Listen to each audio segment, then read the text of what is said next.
നമസ്തേ, ജനം ഡിബേറ്റിലേക്ക് സ്വാഗതം. കണ്ണൂരിൽ ദുരൂഹ സാഹചര്യത്തിൽ മരിച്ച മുൻ ADM നവീൻ ബാബുവിൻ്റെ പോസ്റ്റ്മോർട്ടം റിപ്പോർട്ട് പുറത്ത്. നവീൻ ബാബുവിൻ്റേത് തൂങ്ങി മരണമെന്നാണ് പോസ്റ്റ്മോർട്ടം റിപ്പോർട്ടിൽ രേഖപ്പെടുത്തിയിരിക്കുന്നത്. കൊലപാതക സാധ്യത തള്ളിക്കളയുന്ന കണ്ടെത്തലുകളാണ് റിപ്പോർട്ടിലുള്ളത്. അതേസമയം മരണത്തിലെ ദുരൂഹത ഇപ്പോഴും അവശേഷിക്കുന്നു. മൃതദേഹം പരിയാരം മെഡിക്കൽ കോളേജിൽ പോസ്റ്റ്മോർട്ടം ചെയ്യരുതെന്ന നവീൻ ബാബുവിൻ്റെ ബന്ധുക്കൾ ആവശ്യപ്പെട്ടിരുന്നെങ്കിലും പോലീസ് അത് തള്ളിക്കളയുകയായിരുന്നു. CBI അന്വേഷണവും വേണ്ടെന്നാണ് സർക്കാർ ഹൈക്കോടതിയെ അറിയിച്ചത്. പോസ്റ്റ്മോർട്ടത്തിൽ തിരിമറി നടന്നു. അന്വേഷണം അട്ടിമറിക്കുകയാണോ പോലീസ്? നമുക്ക് പരിശോധിക്കാം. Save Kerala forum general secretary advocate KM Shajahan, Naveen ബാബുവിൻ്റെ ബന്ധു advocate Anil P. Nair, retired IPS officer KM Antony, സാമൂഹ്യ നിരീക്ഷകൻ MK ഹരിദാസ് എന്നിവ ചേരുന്നു. അതിഥികളായ എല്ലാ അതിഥികളെയും ഈ സംവാദത്തിലേക്ക് സ്നേഹാദരങ്ങളോടെ സ്വാഗതം ചെയ്യുന്നു. ഒപ്പം പ്രേക്ഷകരെയും. ശ്രീ KM ആൻ്റണി, പോസ്റ്റ്മോർട്ടം റിപ്പോർട്ടിലെ ഉള്ളടക്കം പൂർണ്ണമായി വിശ്വസിക്കുന്നുണ്ടോ? എന്തെങ്കിലും തിരിമറി സംശയിക്കുന്നുണ്ടോ? ശ്രീ അനിൽ നമ്പ്യാർ, ഈ പോസ്റ്റ്മോർട്ടം സർട്ടിഫിക്കറ്റ് അതിന്റെ കോപ്പി ഞാൻ കണ്ടു. അതിലെന്തെങ്കിലും തിരിമറി നടന്നോ എന്നുള്ളതിനെ സംബന്ധിച്ച് നമുക്ക് അഭിപ്രായം പറയാൻ പറ്റില്ല. പക്ഷേ അതില് വിസറ, ആന്തരിക അവയവത്തിന്റെ ഭാഗങ്ങൾ റിസർവ് ചെയ്തിട്ടുണ്ടോ ഇല്ലയോ എന്നുള്ള ഒരു കാര്യം അതിൽ സൈലന്റ് ആണ്, അല്ലെങ്കിൽ അത് രേഖപ്പെടുത്തി കാണുന്നില്ല. ബാക്കിയുള്ള എക്സ്റ്റേണൽ ഇഞ്ചുറീസ് മറ്റും ഉള്ളതായിട്ട് അതിൽ പറയുന്നില്ല. പക്ഷേ ഈ സാധാരണഗതിയിൽ ഇങ്ങനെയുള്ള ഒരു കേസില് ഇൻക്വസ്റ്റ് കണ്ടക്ട് ചെയ്തിട്ട് പോസ്റ്റ്മോർട്ടത്തിനായിട്ട് മെഡിക്കൽ കോളേജിലേക്കോ അല്ലെ പോലീസ് സർജന്റെ പക്കലേക്കോ അയക്കുമ്പോൾ ആ ലെറ്റർ അയക്കുന്നുണ്ട് police surgeon and forensic professor in forensic medicine police surgeon address ചെയ്തിട്ടാണ് കൊടുക്കുന്നത്. അപ്പോ ആ ലെറ്ററിൽ വ്യക്തമായിട്ട് രേഖപ്പെടുത്തേണ്ട കാര്യങ്ങളുണ്ട്, കുറെ കാര്യങ്ങളുണ്ട്.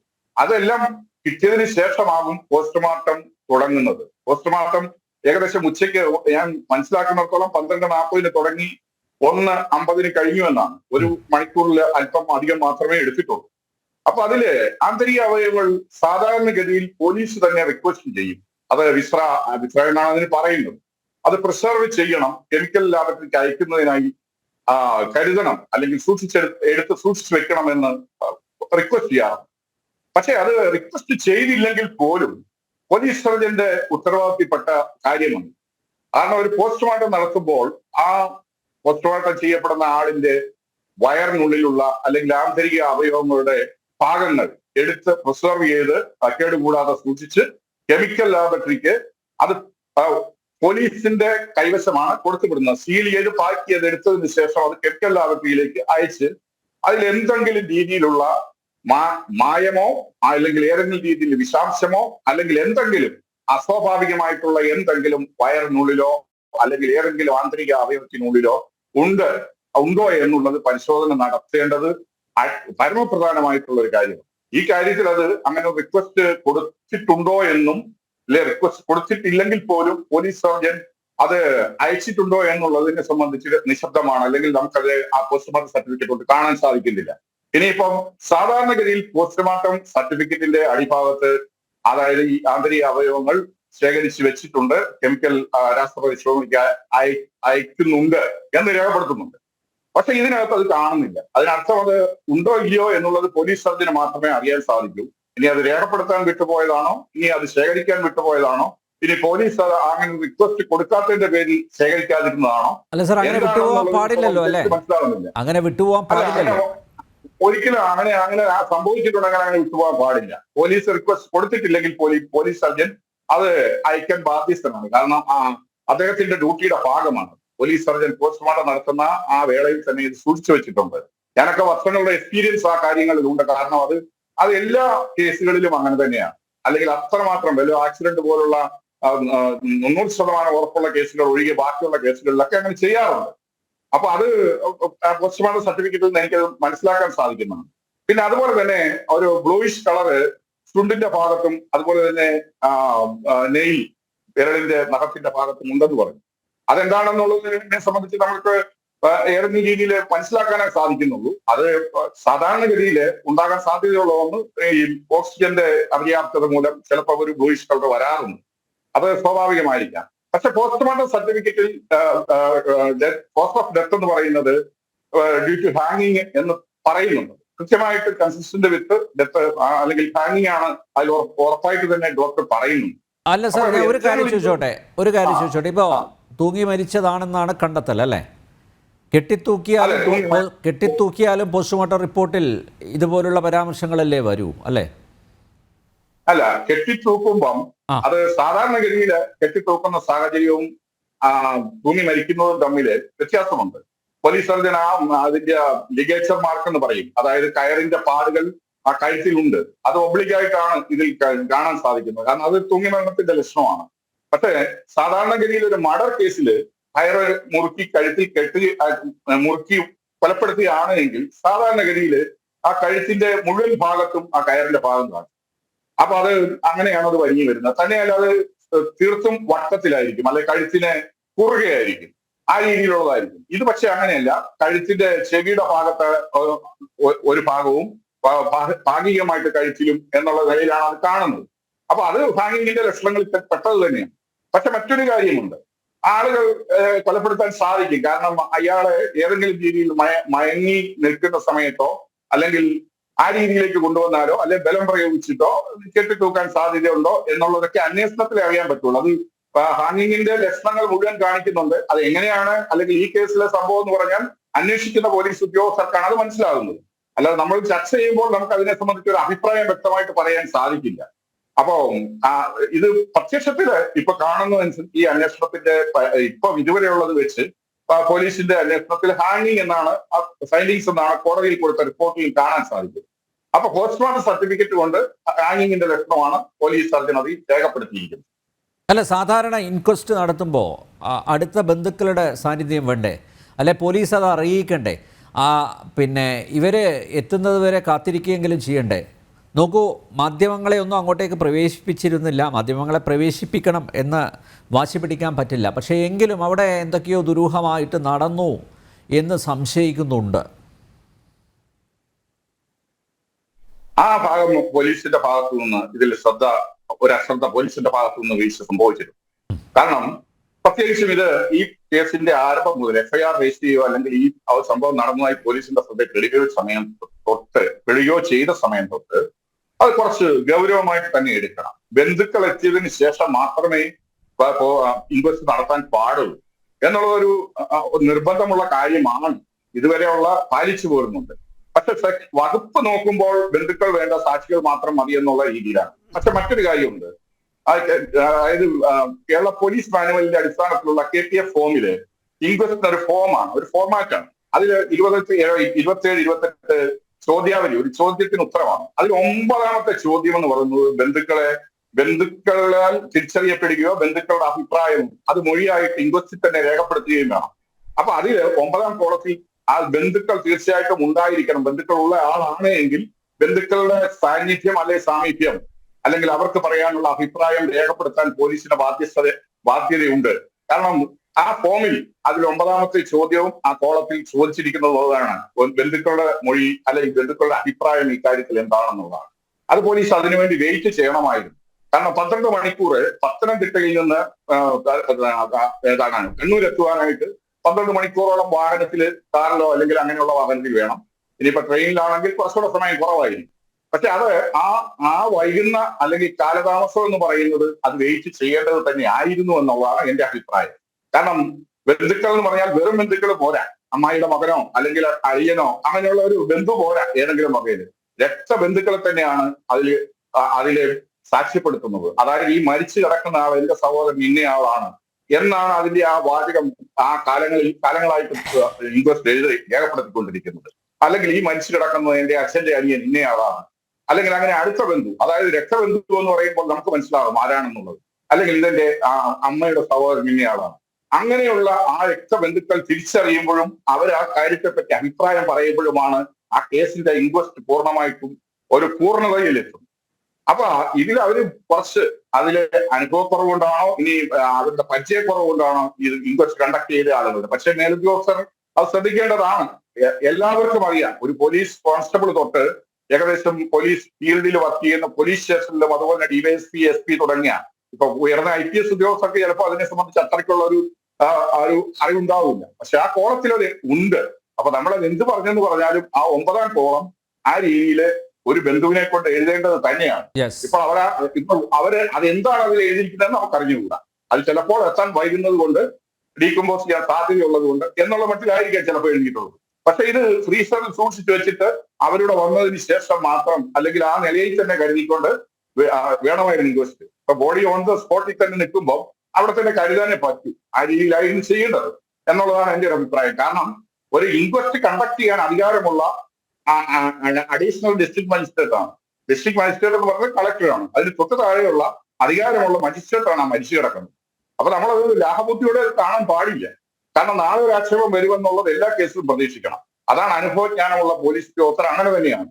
ഇതിൽ ഒരു അലിഗേഷനോ ആദ്യ ഘട്ടത്തിൽ ഒന്നിൽ പലരിലും കാണില്ല. പിന്നീടാണ് ആ കേസ് ഡെവലപ്പ് ചെയ്തോ അല്ലെങ്കിൽ ആക്ഷേപമായിട്ട് വരുന്നത്. അതാണ് ഇതിനകത്ത് ശ്രദ്ധിക്കേണ്ടിയിരിക്കുന്നത്. യെസ് ഷാജഹാൻ, അപ്പോൾ പാകപ്പിഴകൾ ഉണ്ടായിട്ടുണ്ട്. നോക്കൂ, തൂങ്ങി മരണം എന്നാണ് പോസ്റ്റ്മോർട്ടം കണ്ടെത്തൽ. കണ്ണുകൾ അടഞ്ഞു കിടക്കുകയായിരുന്നു. മൂക്ക്, വായ, ചെവി എന്നിവയ്ക്ക് പരിക്കില്ല. ചുണ്ടിന് നീല നിറമായിരുന്നു. പല്ലുകൾക്കും മോണകൾക്കും കേടില്ല. നാവ് കടിച്ചിരുന്നു. വിരലിലെ നഖങ്ങൾക്ക് നീല നിറമായിരുന്നു. ശരീരം അഴുകിയതിൻ്റെ ലക്ഷണങ്ങളില്ല. വയറ് ശൂന്യമായിരുന്നു. മൂത്രാശയവും ശൂന്യമായിരുന്നു. സുഷുമ്നാ നാഡിക്ക് പരിക്കില്ല. മൃതദേഹം തണുത്ത അറയിൽ സൂക്ഷിച്ചിരുന്നില്ല. 0.5 സെൻറ്റിമീറ്റർ വ്യാസമുള്ള മഞ്ഞ കലർന്ന പ്ലാസ്റ്റിക് കയർ കഴുത്തിൽ കെട്ടിയിട്ടിരുന്നു. കയറിൻ്റെ നീണ്ട ഭാഗത്തിന് 103 സെൻറ്റിമീറ്റർ നീളം, 30 സെൻറ്റിമീറ്റർ നീളമുള്ള സ്വതന്ത്ര ഭാഗമുണ്ടായിരുന്നു. കഴുത്തിന് ചുറ്റുമുള്ള കയറിൻ്റെ ഭാഗത്തിന് 22 സെൻറ്റിമീറ്റർ നീളം. പേശികൾക്ക് പരിക്കില്ല. പ്രധാന രക്തക്കുഴലുകൾക്ക് പരിക്കില്ല. തരുണാസ്ഥിക്ക് പരിക്കില്ല. കശേരുക്കൾക്ക് പരിക്കില്ല. ശരീരത്തിൽ മറ്റ് മുറിവുകളില്ല. തലയോട്ടിക്ക് പരിക്കില്ല. വാരിയലുകൾക്ക് ക്ഷതമില്ല.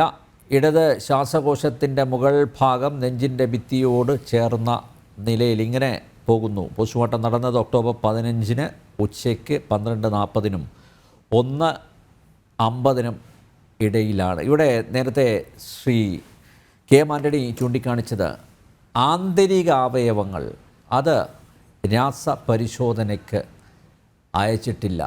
ആന്തരിക അവയവങ്ങൾ രാസപരിശോധനയ്ക്കായി ശേഖരിച്ചിട്ടുണ്ടോ ഇല്ലയോ എന്നത് സംബന്ധിച്ചും പോസ്റ്റ്മോർട്ടം റിപ്പോർട്ടിൽ പരാമർശമില്ല. ദുരൂഹതകൾ അവശേഷിക്കുകയില്ലേ ഷാജഹാൻ? ഇതിനകത്ത് നമ്മൾ ഇതിനെക്കുറിച്ചിട്ട് ഉള്ള ചർച്ചകളും നടത്തുമ്പോൾ ഇത് പോലീസ് ഉദ്യോഗസ്ഥന്മാരങ്ങനെ ചെയ്യേണ്ടതായിരുന്നു, അവരങ്ങനെ ചെയ്തില്ല. പോലീസ് മാനുവലിൽ ഇങ്ങനെയാണ് പറഞ്ഞിരിക്കുന്നത് നിയമത്തിൽ. ഞാൻ പറഞ്ഞത് അതിനൊന്നും യാതൊരു പ്രസക്തിയും ഇവിടെ ഇല്ല. എന്താ കാരണം? കാരണം എന്ന് പറയുന്നത് പോലീസ് ഉദ്യോഗസ്ഥനും പോലീസ് സർജനുമൊന്നും ഈ വിഷയത്തിൽ സ്വതന്ത്രമായി പെരുമാറാനുള്ള അന്തരീക്ഷം അവിടെയില്ല. അതാണ് ഏറ്റവും അടിസ്ഥാനപരമായിട്ടുള്ള കാര്യം. കണ്ണൂരിലെ പാർട്ടിയുടെ CPMൻ്റെ ഏറ്റവും ഉന്നതമായിട്ടുള്ള നേതാക്കന്മാരിൽ ഒരാൾ പ്രതിസ്ഥാനത്ത് നിൽക്കുന്നു. CPMലെ അവിടുത്തെ പ്രധാനപ്പെട്ട പലരുടെയും നിക്ഷിപ്ത താല്പര്യങ്ങളും സ്വാർത്ഥ താല്പര്യങ്ങളും ഇതിനകത്ത് ഇൻവോൾവ് ആയിരിക്കുന്നു. ഇതിനകത്ത് പ്രതിസ്ഥാനത്ത് നിൽക്കുന്ന ആളൊരു ബിനാമിയാണെന്നുള്ള ആരോപണം ഉയർന്നിരിക്കുന്നു.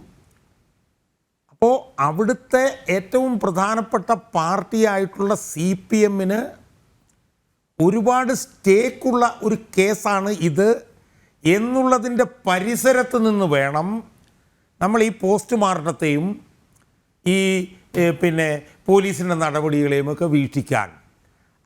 അത് കാണാതെ അവിടുത്തെ CPMന് ഇതിനകത്തുള്ള പങ്കാളിത്തം, അതുമായി ബന്ധപ്പെട്ട ഗുരുതരമായ ആരോപണങ്ങൾ, അതൊന്നും കാണാതെ നമ്മൾ പോലീസ് സർജൻ അങ്ങനെയാണ് ചെയ്യുന്നത്, അല്ലെങ്കിൽ പോലീസ് ഇങ്ങനെയാണ് ചെയ്യുന്നത് എന്ന് പറയുന്നതിനകത്ത് യാതൊരു യുക്തിയുമില്ല.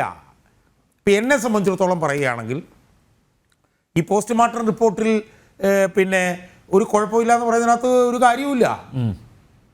കാരണം മയക്കത്തിലാണ് കെട്ടി തൂങ്ങുന്നതെങ്കിലോ, ഒരു 5 പേര് ചുറ്റും ഇരുന്നിട്ട് എന്നാൽ കയറി അങ്ങ് തൂങ്ങിക്കോളാൻ പറഞ്ഞതാണെങ്കിലോ നമുക്ക് എങ്ങനെ പറയാൻ പറ്റും? ഇതൊക്കെ ചെയ്യാൻ കഴിവുള്ള പാർട്ടിയാണ് കണ്ണൂരത്തെ CPM നമ്മൾ കാണണം. തീർച്ചയായും അവിടെ പ്രധാനപ്പെട്ട പ്രതിയായി നിൽക്കുന്ന പ്രശാന്തൻ എന്ന് പറഞ്ഞ ആൾ, അയാളൊരു ബിനാമിയാണെന്നും അയാൾക്ക് വേണ്ടി പുറകിൽ നിന്ന് വലിയ വമ്പന്മാർ ഇതിന് പുറകിൽ പ്രവർത്തിച്ചിട്ടുണ്ടെന്നും ഒക്കെ ആരോപണമുള്ള സാഹചര്യത്തിൽ ഈ പോസ്റ്റ്മോർട്ടം റിപ്പോർട്ടിനെ അങ്ങോട്ട് മാറ്റി നിർത്തി ഈ പോസ്റ്റ്മോർട്ടം റിപ്പോർട്ടിനെ മാത്രം ഇങ്ങോട്ട് എടുത്ത് ചെയ്യുന്നതിൽ എന്ത് അർത്ഥമാണുള്ളത് എന്നുള്ളതാണ് എൻ്റെ ആദ്യത്തെ പോയിന്റ്. രണ്ടാമത്തെ പോയിന്റ് എന്താ? നവീൻ ബാബുവിൻ്റെ കുടുംബം പറയുന്നത് എന്താ? നവീൻ ബാബുവിൻ്റെ കുടുംബം പറയുന്നത് ഈ Naveen Babu was a loving husband, സ്നേഹസമ്പന്നനായ ഒരു പിതാവ്. He was a doting father of 2 children എന്ന് പറഞ്ഞാൽ 2 പെൺകുട്ടികളുടെ സ്നേഹസമ്പന്നനായ അച്ഛൻ. He was a voracious reader, എൻ്റെ സത്യവാങ്മൂലത്തിൽ പറഞ്ഞു voracious reader and an efficient communicator. അങ്ങനെയുള്ള ഒരാൾ ആത്മഹത്യ ചെയ്യാൻ ഒരു സാധ്യതയുമില്ല എന്ന് അഫിഡവിറ്റിൽ ഒരു സ്ഥലത്ത് പറഞ്ഞിരിക്കുന്നു. 2, 14-ാം തീയതി രാത്രി 8:10-നും 11:05-നും ഇടയിൽ ഒട്ടേറെ തവണ ഈ നവീൻ ബാബു അദ്ദേഹത്തിൻ്റെ ഭാര്യയും മക്കളെയും എല്ലാം നിരന്തരം വിളിച്ച് സംസാരിച്ചിട്ടുണ്ട്. ആ സംസാരത്തിൻ്റെ എല്ലാം അവസാനമായിട്ട് പറയുന്നത് എന്താണ്? ഞാൻ നാളെ വെളുപ്പിന് ചെങ്ങന്നൂരിൽ വന്നിറങ്ങും, എന്നെ വീട്ടിലേക്ക് കൂട്ടിക്കൊണ്ടുപോകാൻ നിങ്ങൾ ചെങ്ങന്നൂർ റെയിൽവേ സ്റ്റേഷനിൽ ഉണ്ടാവണം എന്ന് അയാൾ പറയുകയാണ്. അങ്ങനെയുള്ള ഒരാൾ എങ്ങനെ ആത്മഹത്യ ചെയ്യും എന്ന് അവരുടെ കുടുംബം ചോദിക്കുന്നു. ഇനി അടുത്ത പോയിൻ്റ് എന്താണ്?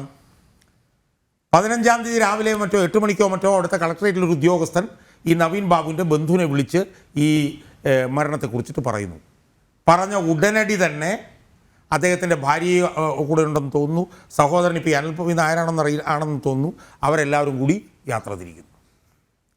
യാത്ര തിരിക്കുന്നതിൻ്റെ ഇടയ്ക്ക് വെച്ചിട്ട് അവർ കണ്ണൂർ കളക്ടറേറ്റിൽ കളക്ടറെ വിളിക്കുന്നു.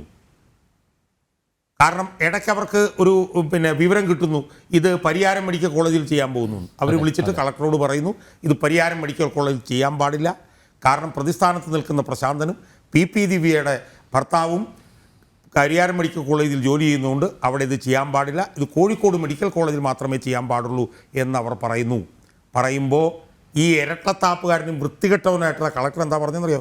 ഒന്നും പേടിക്കണ്ട, ഞാനുണ്ടല്ലോ, ഇൻക്വസ്റ്റൊക്കെ വളരെ സുതാര്യമായി തന്നെ നടക്കും, ഒന്നും പേടിക്കണ്ട എന്നാണ് പറയുന്നത്. അത് മൂന്നാമത്തെ കാര്യം.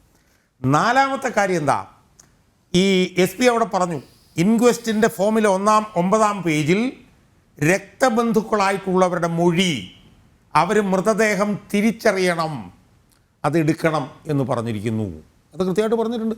അത് ചെയ്തിട്ടില്ല. ഭാര്യ ഒരു തഹസീൽദാറാണ്, സഹോദരൻ അഭിഭാഷകനാണ്. അവരവിടെ ചെല്ലുമ്പോഴത്തേക്കും ഇത് കഴിഞ്ഞിരിക്കുന്നു. ഇന്നൊരു ബന്ധു, അദ്ദേഹം ഈ ചർച്ചയിൽ പങ്കെടുക്കുന്ന ആളാണെന്ന് തോന്നുന്നു, അദ്ദേഹം പറയുന്നത് എന്താ? ഇൻക്വസ്റ്റ് കഴിഞ്ഞ് പോസ്റ്റ്മോർട്ടത്തിന് പോകുമ്പോഴാണ് ഞങ്ങളെ വിളിച്ചിട്ട് അതുമായി ബന്ധപ്പെട്ട് ഞങ്ങൾ ആദ്യം അക്കാര്യം അറിയുന്നത് ഇൻക്വസ്റ്റ് കഴിഞ്ഞ് പോസ്റ്റ്മോർട്ടത്തിന് പോകുമ്പോഴാണ് എന്നാണ് ആ ബന്ധു പറഞ്ഞിട്ടുള്ളത്. അതുപോലെ തന്നെ വേറൊരു സുപ്രധാനമായിട്ടുള്ള കാര്യം എന്താ? ഇത് ആത്മഹത്യയാണോ അല്ലയോ എന്നറിയുന്നതിന് വേണ്ടി സെലോ ടേപ്പ് ലിഫ്റ്റിംഗ് എന്ന് പറഞ്ഞിട്ടൊരു പ്രക്രിയയുണ്ട്. ആ സെലോ ടേപ്പ് ലിഫ്റ്റിങ് കൈത്തണ്ടയിലും ഈ ലിഗേച്ചറിൻ്റെ ഇതിലൊക്കെ തന്നെ സെലോ ടേപ്പ് ലിഫ്റ്റിംഗ് എന്ന് പറഞ്ഞിട്ടൊരു പ്രക്രിയ നടത്തണം. അത് നടത്തുമ്പോഴാണ് ഇത് ആത്മഹത്യയാണോ അല്ലയോ എന്ന് അറിയാൻ കഴിയുക. ഇതൊന്നും ചെയ്യാതെ അവർ ചെല്ലുന്നതിന് മുമ്പേ പൊടുന്നനവേ ഹേസ്റ്റി ആയിട്ടുള്ള മാനറിൽ ഈ പ്രശാന്തൻ എന്ന് പറഞ്ഞിട്ടുള്ള ഈ പ്രതിയും ദിവ്യയുടെ ഭർത്താവും ജോലി ചെയ്യുന്ന പരിയാരം മെഡിക്കൽ കോളേജിൽ വെച്ച് ഈ പോസ്റ്റ്മോർട്ടം കംപ്ലീറ്റ് ചെയ്യുകയാണ്. ഈ പോസ്റ്റ്മോർട്ടത്തിനകത്ത് കാര്യങ്ങളൊന്നും വരണമെന്ന് നിർബന്ധമൊന്നുമില്ല.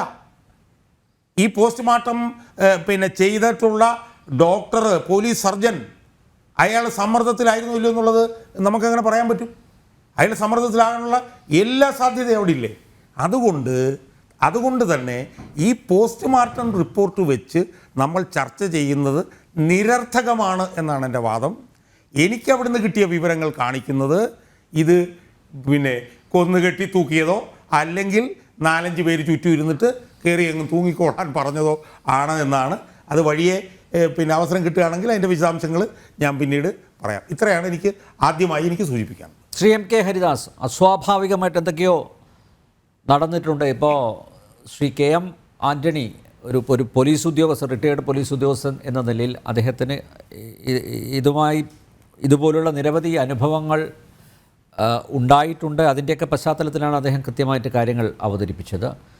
ഇപ്പോൾ ഷാജഹാൻ ഒരു അഭിഭാഷകനാണ്, മാത്രമല്ല ഇത് കൃത്യമായിട്ട് നിരീക്ഷിക്കുന്ന പഠിച്ച ഒരാൾ എന്ന നിലയിൽ അദ്ദേഹത്തിൻ്റെ വാദങ്ങൾ അവതരിപ്പിച്ചു. എന്തു തോന്നുന്നു താങ്കൾക്ക്?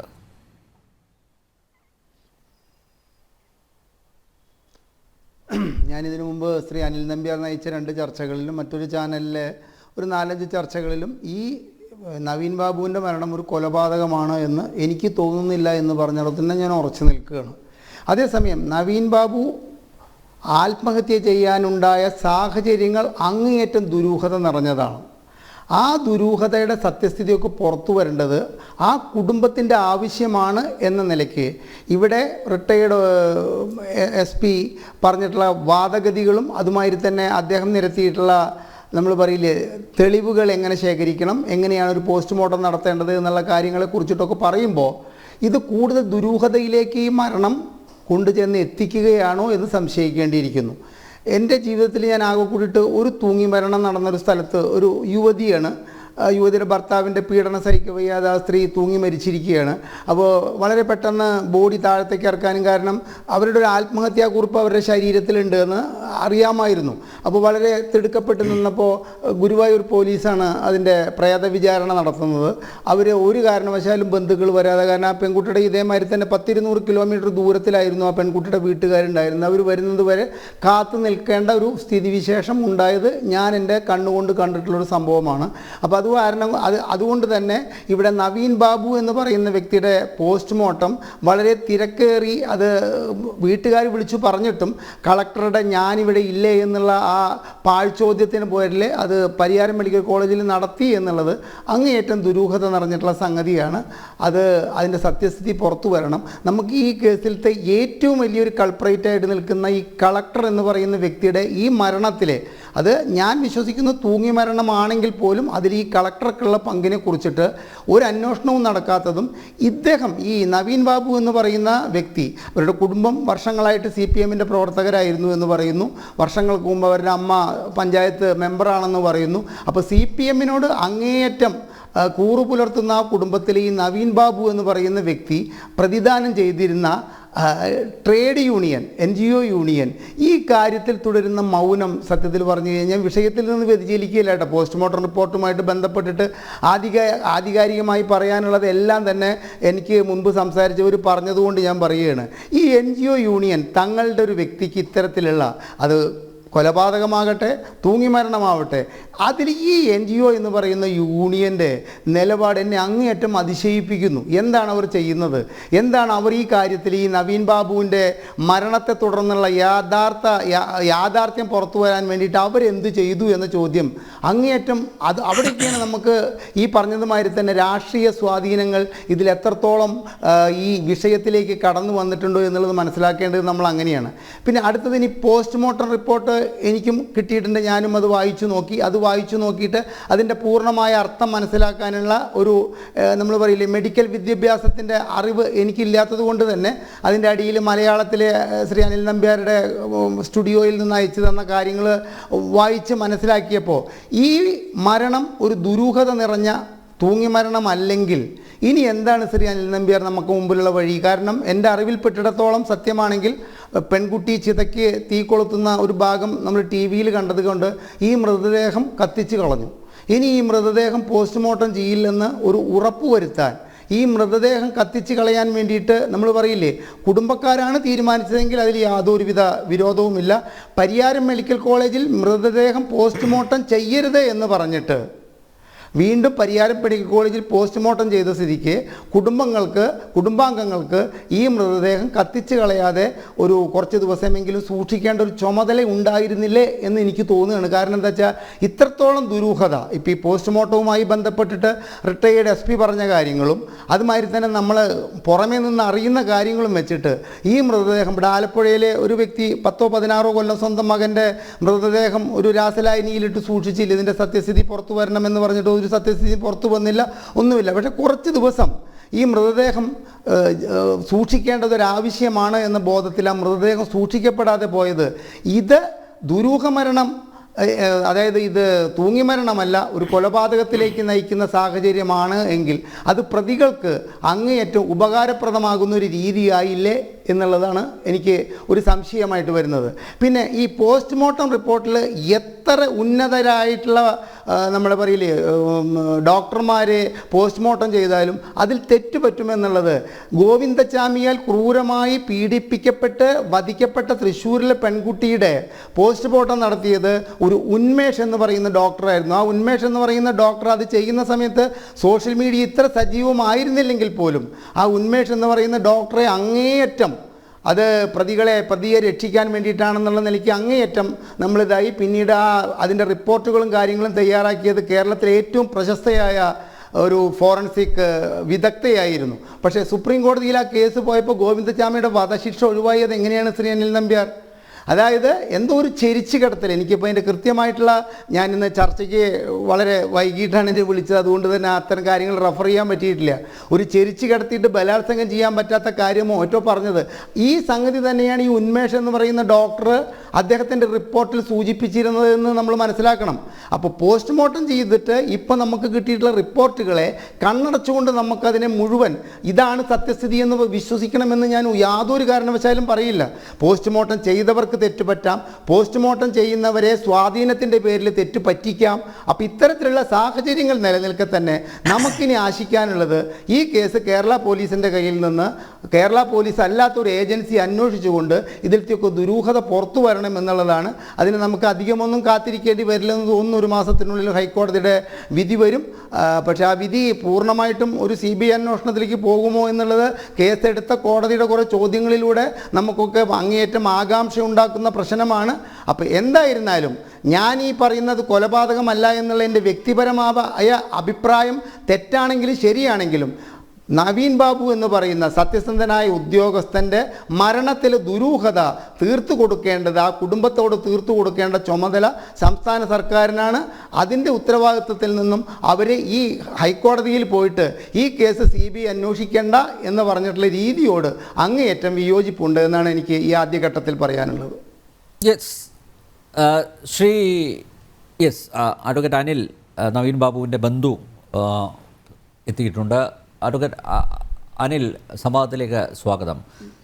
അഡ്വക്കേറ്റ് അനിൽ, ഈ പോസ്റ്റ്മോർട്ടം റിപ്പോർട്ട് ഇപ്പോഴാണ് പുറത്ത് വന്നിരിക്കുന്നത്. അതിൽ തൂങ്ങി മരണം എന്നാണ് പറഞ്ഞിരിക്കുന്നത്. പക്ഷേ നേരത്തെ ഇവിടെ നമ്മുടെ retired SP Shri KM Antony ഒരു കാര്യം പറഞ്ഞു. അതായത് ഈ ആന്തരികാവയവങ്ങൾ അത് സൂക്ഷിച്ച് വെച്ചിട്ടില്ല, മാത്രമല്ല അത് രാസപരിശോധനയ്ക്ക് അയച്ചോ അതിനായി ശേഖരിച്ചിട്ടുണ്ടോ എന്നത് സംബന്ധിച്ച് പോസ്റ്റ്മോർട്ടം റിപ്പോർട്ടിൽ പരാമർശങ്ങൾ കാണുന്നില്ല എന്ന് അദ്ദേഹം പറയുന്നു. അപ്പോൾ സ്വാഭാവികമായിട്ട് ദുരൂഹത അവശേഷിക്കുകയാണ്, ദുരൂഹത തുടരുന്നു. അങ്ങനെയല്ലേ മനസ്സിലാക്കേണ്ടത് അഡ്വക്കേറ്റ് അനിൽ?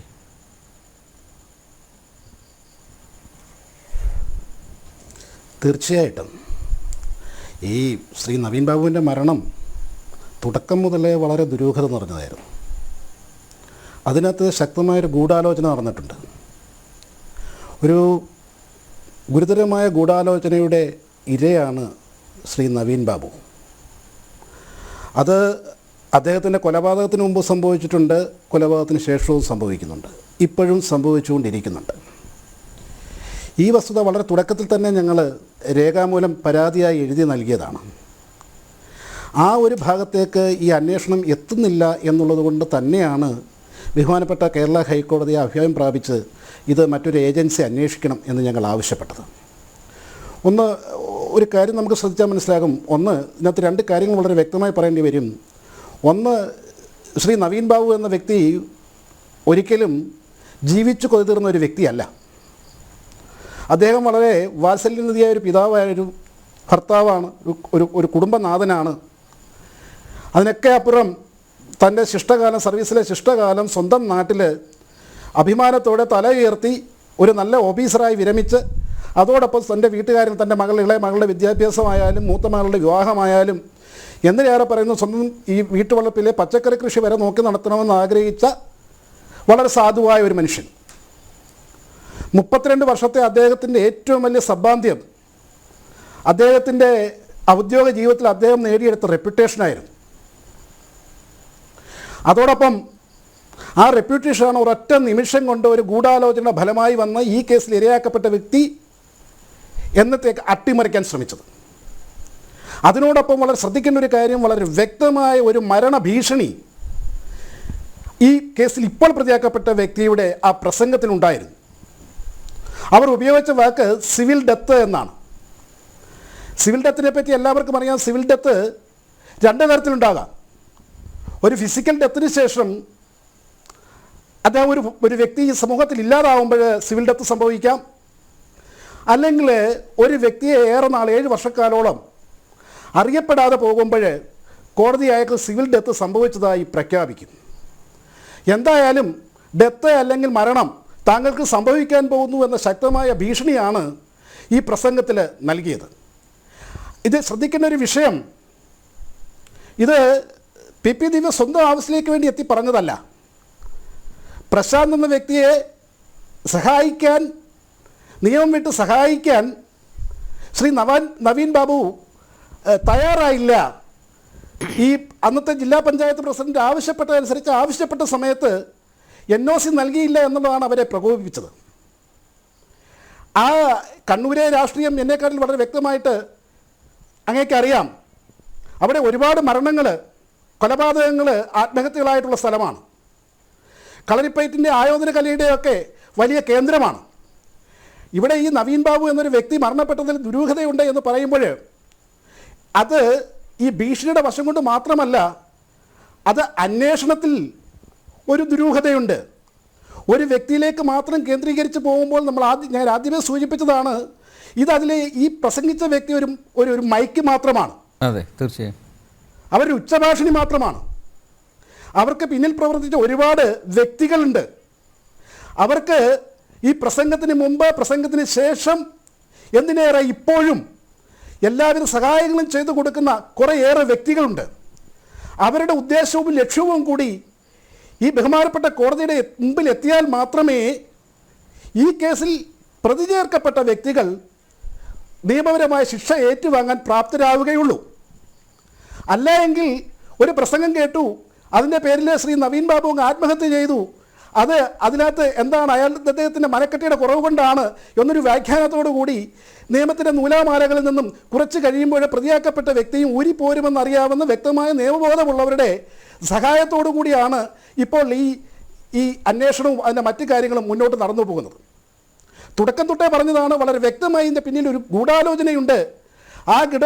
ഈ 15-ാം തീയതി കൊടുത്ത പരാതിയിൽ തന്നെ പറഞ്ഞു, ഗൂഢാലോചന ഭാഗമാണ് പ്രശാന്തൻ്റെ പ്രവർത്തികൾ കൂടി ഈ കേസിൻ്റെ അന്വേഷണ പരിധിയിൽ, ആദ്യഘട്ടത്തിൽ അന്വേഷണ പരിധിയിൽ വരണം എന്ന് ഒരു പരാതി കൊടുത്തപ്പോൾ ആ പരാതി വാങ്ങി മേശക്കടിയിൽ വെച്ചിട്ട് സെലക്റ്റീവായി പി ദിവ്യയെ മാത്രം പ്രതിവർഗത്തിൽ ചേർത്ത് മുന്നോട്ട് കൊണ്ടുപോകുന്നത് തന്നെ ഈ കേസിലെ പ്രതിയാക്കപ്പെട്ട വ്യക്തികൾ ഇന്നല്ലെങ്കിൽ നാളെ നിയമത്തിൻ്റെ ക്ലച്ചസിൽ നിന്ന് രക്ഷപ്പെടണമെന്നുള്ള ഗൂഢോദ്ദേശത്തോടു കൂടിയാണ്. ഞാൻ പറഞ്ഞു വന്നത്, അതിനുശേഷമുള്ള അന്വേഷണവും ഏതാണ്ട് അതേ അവസ്ഥയിൽ തന്നെയാണ്. ഈ കേസിൽ നിയമപരമായി ചെയ്യേണ്ട ആദ്യ ബാധ്യത, ഒരു കോഗ്നിസിബിൾ ഒഫൻസിനെ പറ്റി ഒരു പരാതി കിട്ടിയാൽ അല്ലെങ്കിൽ ഒരു ഇൻഫർമേഷൻ കിട്ടിയാൽ നിയമപരമായി FIR രജിസ്റ്റർ ചെയ്യാൻ ബാധ്യതയുള്ള പോലീസ് 15-ാം തീയതി കിട്ടിയ പരാതിയിൽ 17-ാം തീയതിയാണ് പി ദിവ്യയെ പ്രതിവർഗത്തിൽ ചേർത്തുകൊണ്ട് ഒരു FIR എടുക്കാൻ തയ്യാറായത്.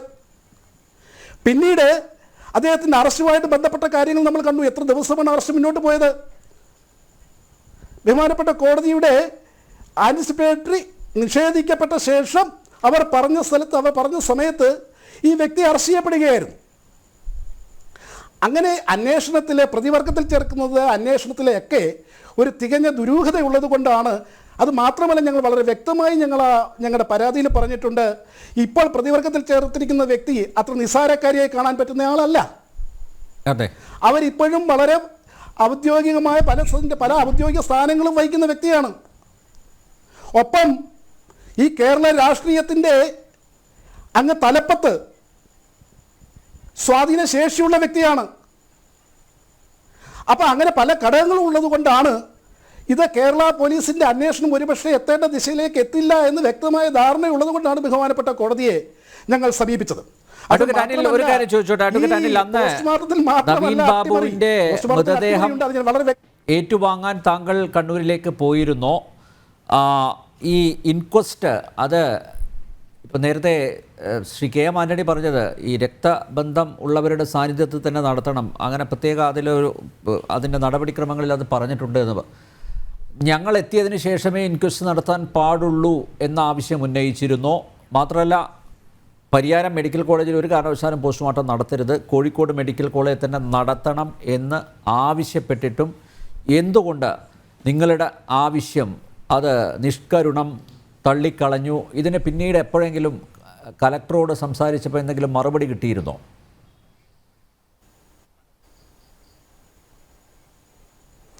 ശ്രീ അനിൽ നമ്പ്യാർ, നമ്മൾ മനസ്സിലാക്കേണ്ട കാര്യം, നിങ്ങൾക്ക് രേഖകൾ പരിശോധിച്ചാൽ മനസ്സിലാവും.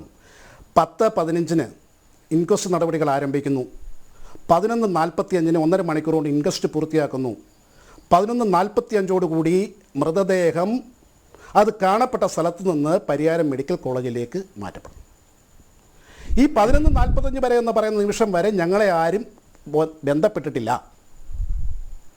ഞങ്ങൾ ബന്ധപ്പെടുന്ന അവസരത്തിൽ, ഞങ്ങൾ ആദ്യമായി ഇങ്ങനെ ഒരു ഇൻഫർമേഷൻ നടക്കുന്ന പറഞ്ഞ അവസരത്തിൽ, ഇങ്ങനെ ഒരു നീക്കം പരിയാരത്തേക്ക് പോകുന്നു എന്ന് പറയുന്ന അവസരത്തിൽ വളരെ വ്യക്തമായി DCPയോട് അദ്ദേഹത്തോട് ഞങ്ങൾ പറഞ്ഞത്, പ്ലീസ് അവിടെ വെച്ചത് നടത്തുന്നത് ഉചിതമല്ല എന്ന് പറഞ്ഞു. അദ്ദേഹം ഞങ്ങളോട് പറഞ്ഞു, നിങ്ങൾ കളക്ടറോട് സംസാരിച്ച് നോക്കൂ എന്നാണ് പറഞ്ഞത്. അങ്ങനെ കളക്ടറെ ബന്ധപ്പെടാൻ ശ്രമിച്ചു. അദ്ദേഹം ആദ്യത്തെ കിട്ടിയ അദ്ദേഹത്തിൻ്റെ ADCയിൽ നിന്ന് കിട്ടിയ ഫോൺ നമ്പറിൽ ആദ്യത്തെ ഞങ്ങൾ വിളിക്കുമ്പോൾ അദ്ദേഹം എടുക്കുന്നില്ല. ഞങ്ങൾ അദ്ദേഹത്തോട് ADC അദ്ദേഹം വിളിച്ചിട്ട് ഞങ്ങൾക്ക് കണക്ട് ചെയ്ത് കിട്ടുന്നില്ല. അദ്ദേഹം പറഞ്ഞു, പരിചയമില്ലാത്ത നമ്പർ കൊണ്ടായിരിക്കാം, ഞാൻ പറയാം എന്ന് പറഞ്ഞു. പിന്നീട് വിളിക്കുന്നു. ആ സമയത്ത് ഞങ്ങൾ വളരെ വ്യക്തമായി പറഞ്ഞതാണ്, ദയവ് ചെയ്ത് ഈ പോസ്റ്റ്മോർട്ടം കോഴിക്കോട്ടേക്ക് മാറ്റണം. 2 കാരണങ്ങളുണ്ട്. ഞങ്ങൾ ഒരു കാറിലാണ് സഞ്ചരിച്ച് അവിടെ വരുന്നത്. അതിന് സമയം ഒരു 2 മണിക്കൂറിൽ കൂടുതൽ സമയം എടുക്കും. ഞങ്ങൾക്ക് വേഗം അവിടെ എത്തിച്ചേരാൻ സാധിക്കുമല്ലോ, അതുകൊണ്ട് കോഴിക്കോട്ടെ നിന്ന് എത്തുക. ഒന്ന്. രണ്ടാമത്തെ കാര്യം, വളരെ വ്യക്തമായി കളക്ടറോട് പറഞ്ഞതാണ്, ഈ പ്രസംഗം നടത്തിയ വ്യക്തി ജില്ലാ പഞ്ചായത്ത് പ്രസിഡന്റിൻ്റെ ഭർത്താവ്, മരണത്തിന് മുമ്പ് മരണത്തിന് ശേഷം ആരോപണങ്ങൾ ഉന്നയിക്കാൻ വിജിലൻസിൽ വരെ പോയി എന്ന് കള്ളപ്പരാതി ഉണ്ടാക്കിയ പ്രശാന്തൻ, ഈ വ്യക്തികൾ 2 പേരും ജോലി ചെയ്യുന്ന സ്ഥലത്ത്, അതിനപ്പുറം രാഷ്ട്രീയമായ അതിശക്തമായ സ്വാധീനം കണ്ണൂരിലും അവിടുത്തെ സ്ഥാപനങ്ങളിൽ, ഇൻസ്റ്റിറ്റ്യൂട്ടുകളിലും ഒക്കെ ഉള്ള ഒരു വ്യക്തി നിൽക്കുന്ന സ്ഥലത്തും ദയവായി ഇതൊന്ന് മാറ്റണം എന്ന് പറഞ്ഞപ്പോൾ അന്ന് കളക്ടർ പറഞ്ഞ മറുപടി, ഇതെൻ്റെ പേഴ്സണൽ അഷുറൻസാണ്, ഒരു കാരണവശാലും മാൽ പ്രാക്ടീസ് നടക്കുകയില്ല. പരിയാരം മെഡിക്കൽ കോളേജിൻ്റെ ഓപ്പറേഷൻ തിയേറ്റർ, പോസ്റ്റ്മോർട്ടം റൂം നമ്മൾ ഉപയോഗിക്കുന്നതെന്ന് മാത്രമേ ഉള്ളൂ എന്നാണ് പറഞ്ഞത്. അങ്ങനെ കിട്ടിയ ഉറപ്പാണ് ഞങ്ങൾക്കുണ്ടായിരുന്നത്. അതുമാത്രമല്ല, അദ്ദേഹത്തിൻ്റെ ആ സമയത്തെ സംസാരം വളരെ ജെനുവിനായിട്ടാണ് ഞങ്ങൾക്ക് തോന്നിയത്. ഞങ്ങളോട് പറഞ്ഞ റവന്യൂ ഡിപ്പാർട്ട്മെൻറ്റ് മുഴുവൻ നിങ്ങളോടൊപ്പമുണ്ട്, ഞങ്ങൾ നവീൻ ബാബുവിൻ്റെ ഈ കാരണത്തിൽ ഞങ്ങൾ വളരെ എല്ലാ കാര്യത്തിലും നിങ്ങളോടൊപ്പമുണ്ട് എന്നൊരു അഷുറൻസാണ് അദ്ദേഹം തന്നത്. അദ്ദേഹത്തെ വിശ്വസിച്ചുകൊണ്ടാണ് ഞങ്ങൾ കണ്ണൂരേക്ക് ചെന്നത്. പോലീസ് സ്റ്റേഷനിലേക്ക് ചെല്ലാൻ ആവശ്യപ്പെട്ടപ്പോഴും ഞങ്ങൾ ആദ്യമായി ചെന്നത് കളക്ടറേറ്റിലേക്കാണ്. എന്ത് സംഭവിച്ചു എന്ന് ഈ കളക്ടറുടെ അല്ലെ ആ റവന്യൂ ഡിപ്പാർട്ട്മെൻറ്റിൽ കളക്ടറേറ്റിലുള്ള ഞങ്ങൾ വിശ്വസിക്കുന്ന അവരിൽ നിന്നും കേൾക്കുവാൻ ആഗ്രഹിച്ചുകൊണ്ടാണ് ഞങ്ങൾ ചെല്ലുന്നത്. പിന്നീടാണ് ഈ പ്രതിക്ക് വേണ്ടി മൊഴിമാറ്റുന്ന വ്യക്തികളെ ഞങ്ങൾക്ക് അഭിമുഖീകരിക്കേണ്ടി വന്നത്. അപ്പോൾ ഗൂഢാലോചനയിൽ മറ്റു ചിലരും പങ്കാളിയായിരുന്നു, ഈ 2 പേര് മാത്രമല്ല എന്ന് വളരെ പ്രത്യക്ഷത്തിൽ വന്നിരിക്കുകയാണ്. അത് നോക്കൂ, അദ്ദേഹം ഞങ്ങളോട് പറഞ്ഞത് എന്താ, അവർ വരുമെന്നറിയാമായിരുന്നു, പക്ഷേ ഇങ്ങനെ പ്രസംഗിക്കുമെന്നറിയാനില്ലായിരുന്നു. പിന്നീട് അദ്ദേഹം സമ്മതിച്ചത് എന്താ, ഞാനുമായിട്ട് അന്നേ ദിവസം 14-ാം തീയതി 10 മണിക്ക് കണ്ടു, ഞങ്ങൾ തമ്മിൽ സംസാരിച്ചു, അപ്പോൾ അങ്ങനെ സംസാരിക്കരുത് എന്ന് ഞാൻ പറഞ്ഞു എന്ന് പറഞ്ഞു. അപ്പോൾ എന്ത് തന്നെയായാലും ഇങ്ങനൊരു വേദി ഒരുക്കി കൊടുത്തത് ഒരു നിസ്സാരമായിട്ട് വേണ്ടി ഒഴിവാക്കാമായിരുന്നല്ലോ. നവീൻ ബാബുവിന് എത്ര സ്നേഹം ഞങ്ങളോട് സംസാരിക്കും, ഇതുപോലൊരു വ്യക്തിയെ ഞാൻ കണ്ടിട്ടില്ല. എൻ്റെ ഔദ്യോഗിക ജീവിതത്തിൽ ഇത്രയേറെ കൃത്യനിഷ്ഠമായി ജോലി ചെയ്യുന്ന ഒരാളെ, എനിക്ക് എന്ത് ജോലിയും വിശ്വസിച്ചേൽപ്പിക്കാൻ പറ്റുന്ന ഇതുപോലെ പറ്റിയ ആളെ എൻ്റെ സർവീസ് ജീവിതത്തിൽ കണ്ടിട്ടില്ല എന്നാണ് ഞങ്ങളുടെ മുഖത്ത് നോക്കി അദ്ദേഹം പറഞ്ഞത്. അപ്പോൾ ഞങ്ങൾ അദ്ദേഹത്തെ പൂർണ്ണമായി വിശ്വസിച്ചു. അതാണ് സംഭവിക്കുന്നത് അവിടെ. അപ്പോൾ അങ്ങനെ ആ അദ്ദേഹം തന്നെയാണ് പിന്നീട് ഒപ്പിടാത്ത ഒരു കത്ത് അയക്കുന്നത്. പിന്നീടാണ് അദ്ദേഹത്തിൻ്റെ മൊത്തത്തിലുള്ള പെരുമാറ്റത്തെപ്പറ്റി ഞങ്ങൾ തിരിച്ചറിയുന്നത്. അത്ര കോടിയിലൊന്നും ആയിരുന്നില്ല കളക്ടർക്ക് മരിച്ചുപോയ ശ്രീ നവീൻ ബാബുവിനുള്ള സമീപനം. ഫസ്റ്റ് ഡേയിൽ തന്നെ മെമ്മോ കൊടുത്തതാണ്, 1/2 മണിക്കൂർ വൈകിയതിന്. അദ്ദേഹം കാസർഗോഡ് നിന്ന് യാത്ര ചെയ്ത് ചാർജ് എടുക്കാൻ 1/2 മണിക്കൂർ താമസിച്ചതിന്. അത് ശ്രീ നവീൻ ബാബു ഒറ്റപ്പെട്ട സംഭവമല്ല. ഞാൻ പലപ്പോഴും പറഞ്ഞിട്ടുണ്ട്, ഒരു നല്ല ബ്യൂറോക്രാറ്റാണ് ഇദ്ദേഹം. മുകളിലോട്ട് ഭരണതലത്തിൽ വളരെ ഫ്ലെക്സിബിളാണ്, താഴോട്ട് വളരെ കൃത്യത അല്ലെങ്കിൽ അച്ചടക്കം അടിച്ചേൽപ്പിക്കാൻ ശ്രമിക്കുന്ന വ്യക്തിയാണ്, മനുഷ്യത്വത്തിനപ്പുറം. ഇത് ഞാൻ പറയുന്നതല്ല, അവിടുത്തെ ജീവനക്കാരിൽ സംസാരിച്ചാൽ അങ്ങേക്ക് മനസ്സിലാകും. അപ്പോൾ ഞാൻ പറഞ്ഞ പോയിന്റിലേക്ക് കടന്ന് വരാൻ കാര്യം, ഇതിനകത്ത് തുടക്കം തൊട്ട് തന്നെ നിയമലംഘനം നടന്നു. നിയമപരമായ ഒരു ബാധ്യതയാണ് പോലീസിന് ഡിസ്ക്രിപ്ഷൻ ഇല്ലാത്ത ഒരു കാര്യത്തിൽ പോലും പ്രതിയെ ചേർക്കാതെ അന്വേഷണം മുന്നോട്ട് കൊണ്ടുപോയി. എന്തുകൊണ്ടോ ഇതിൻ്റെ ഗൂഢാലോചന എന്ന ഭാഗം ഒരു കാരണവശാലും ബഹുമാനപ്പെട്ട കോടതിയുടെ മുമ്പിൽ എത്തരുത്. ഞാൻ പറയാതെ തന്നെ പൊതുസമൂഹത്തിൽ അറിയുന്ന കാര്യങ്ങളാണ്. ഈ പ്രശാന്തൻ എന്ന വ്യക്തിയെ സംബന്ധിച്ചിടത്തോളം സാമ്പത്തികമായി പ്രാപ്തിയുള്ള വ്യക്തി അല്ല ഒരു പെട്രോൾ ബങ്കുകൾ തുടങ്ങാൻ. അത് വ്യക്തമായി ഈ കേസിൽ പ്രതിയാക്കപ്പെട്ട വ്യക്തിക്കറിയാം. കാരണം അവരുടെ ഭർത്താവും ഇവരും ഒരുമിച്ച് ജോലി ചെയ്യുന്നവരാണ്. അപ്പോൾ മറ്റാരുടെ മൗത്ത് പീസാണ് ഈ കേസിലെ പ്രസംഗം നടത്തിയ വ്യക്തി. അത് ഈ ശ്രീ നവീൻ ബാബുവിൻ്റെ ഈ ജീവിതകാലത്തെ മുഴുവൻ സമ്പാദ്യമായ അഭിമാനം, റെപ്യൂട്ടേഷൻ നശിപ്പിച്ചു എന്ന് മാത്രമല്ല, അത് കരുതിക്കൂട്ടി ഈ കേരളം ഒട്ടാകെ പ്രചരിപ്പിച്ചു എന്ന് മാത്രമല്ല, തനിക്ക് സംഭവിക്കാൻ പോകുന്ന മരണമാണ് എന്ന് വ്യക്തമായ മുന്നറിയിപ്പ് നൽകിയിട്ടാണ് ആ സ്ത്രീ ആ വേദിയിൽ നിന്ന് ഇറങ്ങിപ്പോയത്. അപ്പോൾ ഈ വസ്തുതകൾ ഞങ്ങൾ തിരിച്ചറിയാൻ ഞങ്ങൾ വൈകി എന്നുള്ളതൊരു സത്യമാണ്. ഇവിടെ വളരെ വ്യക്തമായി എനിക്ക് പറയാൻ പറ്റും, ഈ പോസ്റ്റ്മോർട്ടം ഒരു തട്ടിക്കൂട്ട് റിപ്പോർട്ടാണ്. എന്തിനാണ് പോസ്റ്റ്മോർട്ടം നടത്തുന്നതെന്ന് ബഹുമാന്യ DSPക്ക് അറിയാം, അഭിഭാഷകൻ ശ്രീ ഷാജഹാൻ സാറിനറിയാം. എന്താണ് പോസ്റ്റ്മോർട്ടം നടത്തുന്നത്? ഇൻവെസ്റ്റിഗേഷനെ സഹായിക്കാനാണ്. ഇവിടെയും ഇൻവെസ്റ്റിഗേഷനെ സഹായിക്കുക എന്നൊരു പർപ്പസിലേക്കാണ് ഈ പോസ്റ്റ്മോർട്ടം റിപ്പോർട്ട് ഇന്ന് എത്തിയിരിക്കുന്നത്. അത് ഞാൻ ആധികാരികമായി ഉത്തരവാദിത്തത്തോടുകൂടി പറയുന്നതാണ്. കാരണം പ്രീ റിക്വസിസ്റ്റ് ഒന്നും ഒരു പോസ്റ്റ്മോർട്ടം നടപടിയിൽ സ്വീകരിക്കേണ്ട, നിർബന്ധമായി പാലിക്കേണ്ട ചട്ടങ്ങളൊന്നും തന്നെ പാലിക്കാതെയാണ് ഇതിനകത്ത് പോസ്റ്റ്മോർട്ടം നടന്നിട്ടുള്ളത്. അതിന് വ്യക്തമായ കാരണം കൊണ്ട് ഞാൻ സൂചിപ്പിക്കുകയും ചെയ്തതാണ്. ഈ പോസ്റ്റ്മോർട്ടം റിപ്പോർട്ട് തീർച്ചയായിട്ടും ഒരു ആത്മഹത്യ എന്ന ഒരു പോയിന്റിലേക്ക് എത്തിച്ചേരുവാൻ സഹായിക്കുന്ന രീതിയിൽ തയ്യാറാക്കിയതാണ്. പരിഗണിക്കേണ്ട വളരെ റിലവൻ്റായ പല ഘടകങ്ങളും ഇതിൽ പരിഗണിച്ചിട്ടില്ല എന്ന് ആധികാരികമായ രീതിയിൽ എനിക്കതിനെപ്പറ്റി പറയാൻ പറ്റും, ഈ സ്റ്റേജിലും പറയാൻ പറ്റും. ശ്രീ കെ എം ആൻ്റണി, അന്വേഷണത്തിലെ പാളിച്ചകൾ മാത്രമല്ല, ഈ പ്രൊസീജിയറൽ ലാപ്സ്, പോസ്റ്റ്മോർട്ടം ഉൾപ്പെടെ നടത്തിയത്, ഇൻക്വസ്റ്റ് റിപ്പോർട്ട് തയ്യാറാക്കിയത്, അതിലൊക്കെയുള്ള പ്രൊസീജിയറൽ ലാപ്സസ് ആണ് അഡ്വക്കേറ്റ് അനിൽ വിശദമായിട്ട് ചൂണ്ടിക്കാണിച്ചിരിക്കുന്നത്. അഡ്വക്കേറ്റ് ആൻ്റണി, നോക്കൂ, ഇവിടെ ഈ നവീൻ ബാബുവിനെ റെയിൽവേ സ്റ്റേഷനിൽ അദ്ദേഹത്തിൻ്റെ ഔദ്യോഗിക വാഹനത്തിലാണല്ലോ കൊണ്ടുവന്ന് ഇറക്കിയത്. ആ ഡ്രൈവറെ വേണ്ട രീതിയിൽ ഇതുവരെ അന്വേഷണ സംഘം ചോദ്യം ചെയ്തോ എന്നതിൽ ഇപ്പോഴും സംശയം അവശേഷിക്കുകയാണ്. മാത്രമല്ല, ഈ കയർ അത് എവിടെ നിന്നാണ് വാങ്ങിയത്, അത് സംഘടിപ്പിച്ചത് എവിടെ നിന്നാണ്, അതുമായിട്ട് ബന്ധപ്പെട്ടുള്ള ഒരു സൂചനയും പോലീസ് നൽകുന്നില്ല. പിന്നെ അതുപോലെ ഈ ഇൻക്വസ്റ്റ് വളരെ രഹസ്യമായിട്ടാണ് നടത്തിയത്. ഇനിയിപ്പോൾ അദ്ദേഹം എന്തെങ്കിലും എഴുതി വെച്ചിട്ടുണ്ടായിരുന്നോ, അദ്ദേഹത്തെ കൊണ്ട് വല്ലതും എഴുതി വെച്ചിട്ടുണ്ടോ, ഇതുമായിട്ട് ബന്ധപ്പെട്ട് യാതൊരു സൂചനയും നൽകുന്നില്ല. ഡ്രൈവറെ വേണ്ട രീതിയിൽ ചോദ്യം ചെയ്താൽ പല രഹസ്യങ്ങളും അദ്ദേഹം പുറത്ത് പറയില്ല. മാത്രമല്ല, ഒരു സീനിയർ ഉദ്യോഗസ്ഥൻ, ഒരു ജില്ലയിലെ ഏറ്റവും സീനിയറായിട്ടുള്ള ഒരു ഉദ്യോഗസ്ഥൻ, അദ്ദേഹത്തിൻ്റെ യാത്രയയപ്പ് കഴിഞ്ഞ് അദ്ദേഹം സ്വന്തം നാട്ടിലേക്ക് പോവുകയാണ്. അദ്ദേഹത്തിൻ്റെ കൂടെ ഏറ്റവും അടുത്ത സുഹൃത്തുക്കൾ അല്ലെങ്കിൽ സഹപ്രവർത്തകർ ആരെങ്കിലുമൊക്കെ പോകാറില്ലേ? അല്ലേ, ഇപ്പോൾ സാധാരണ ഇപ്പോൾ അദ്ദേഹം കണ്ണൂർ ജില്ലക്കാരനാണെങ്കിൽ വീട്ടിലേക്ക് ഒരു 10-12 പേര് പോകും. അങ്ങനെയാണല്ലോ ഒരു ചടങ്ങ് ഉള്ളത്.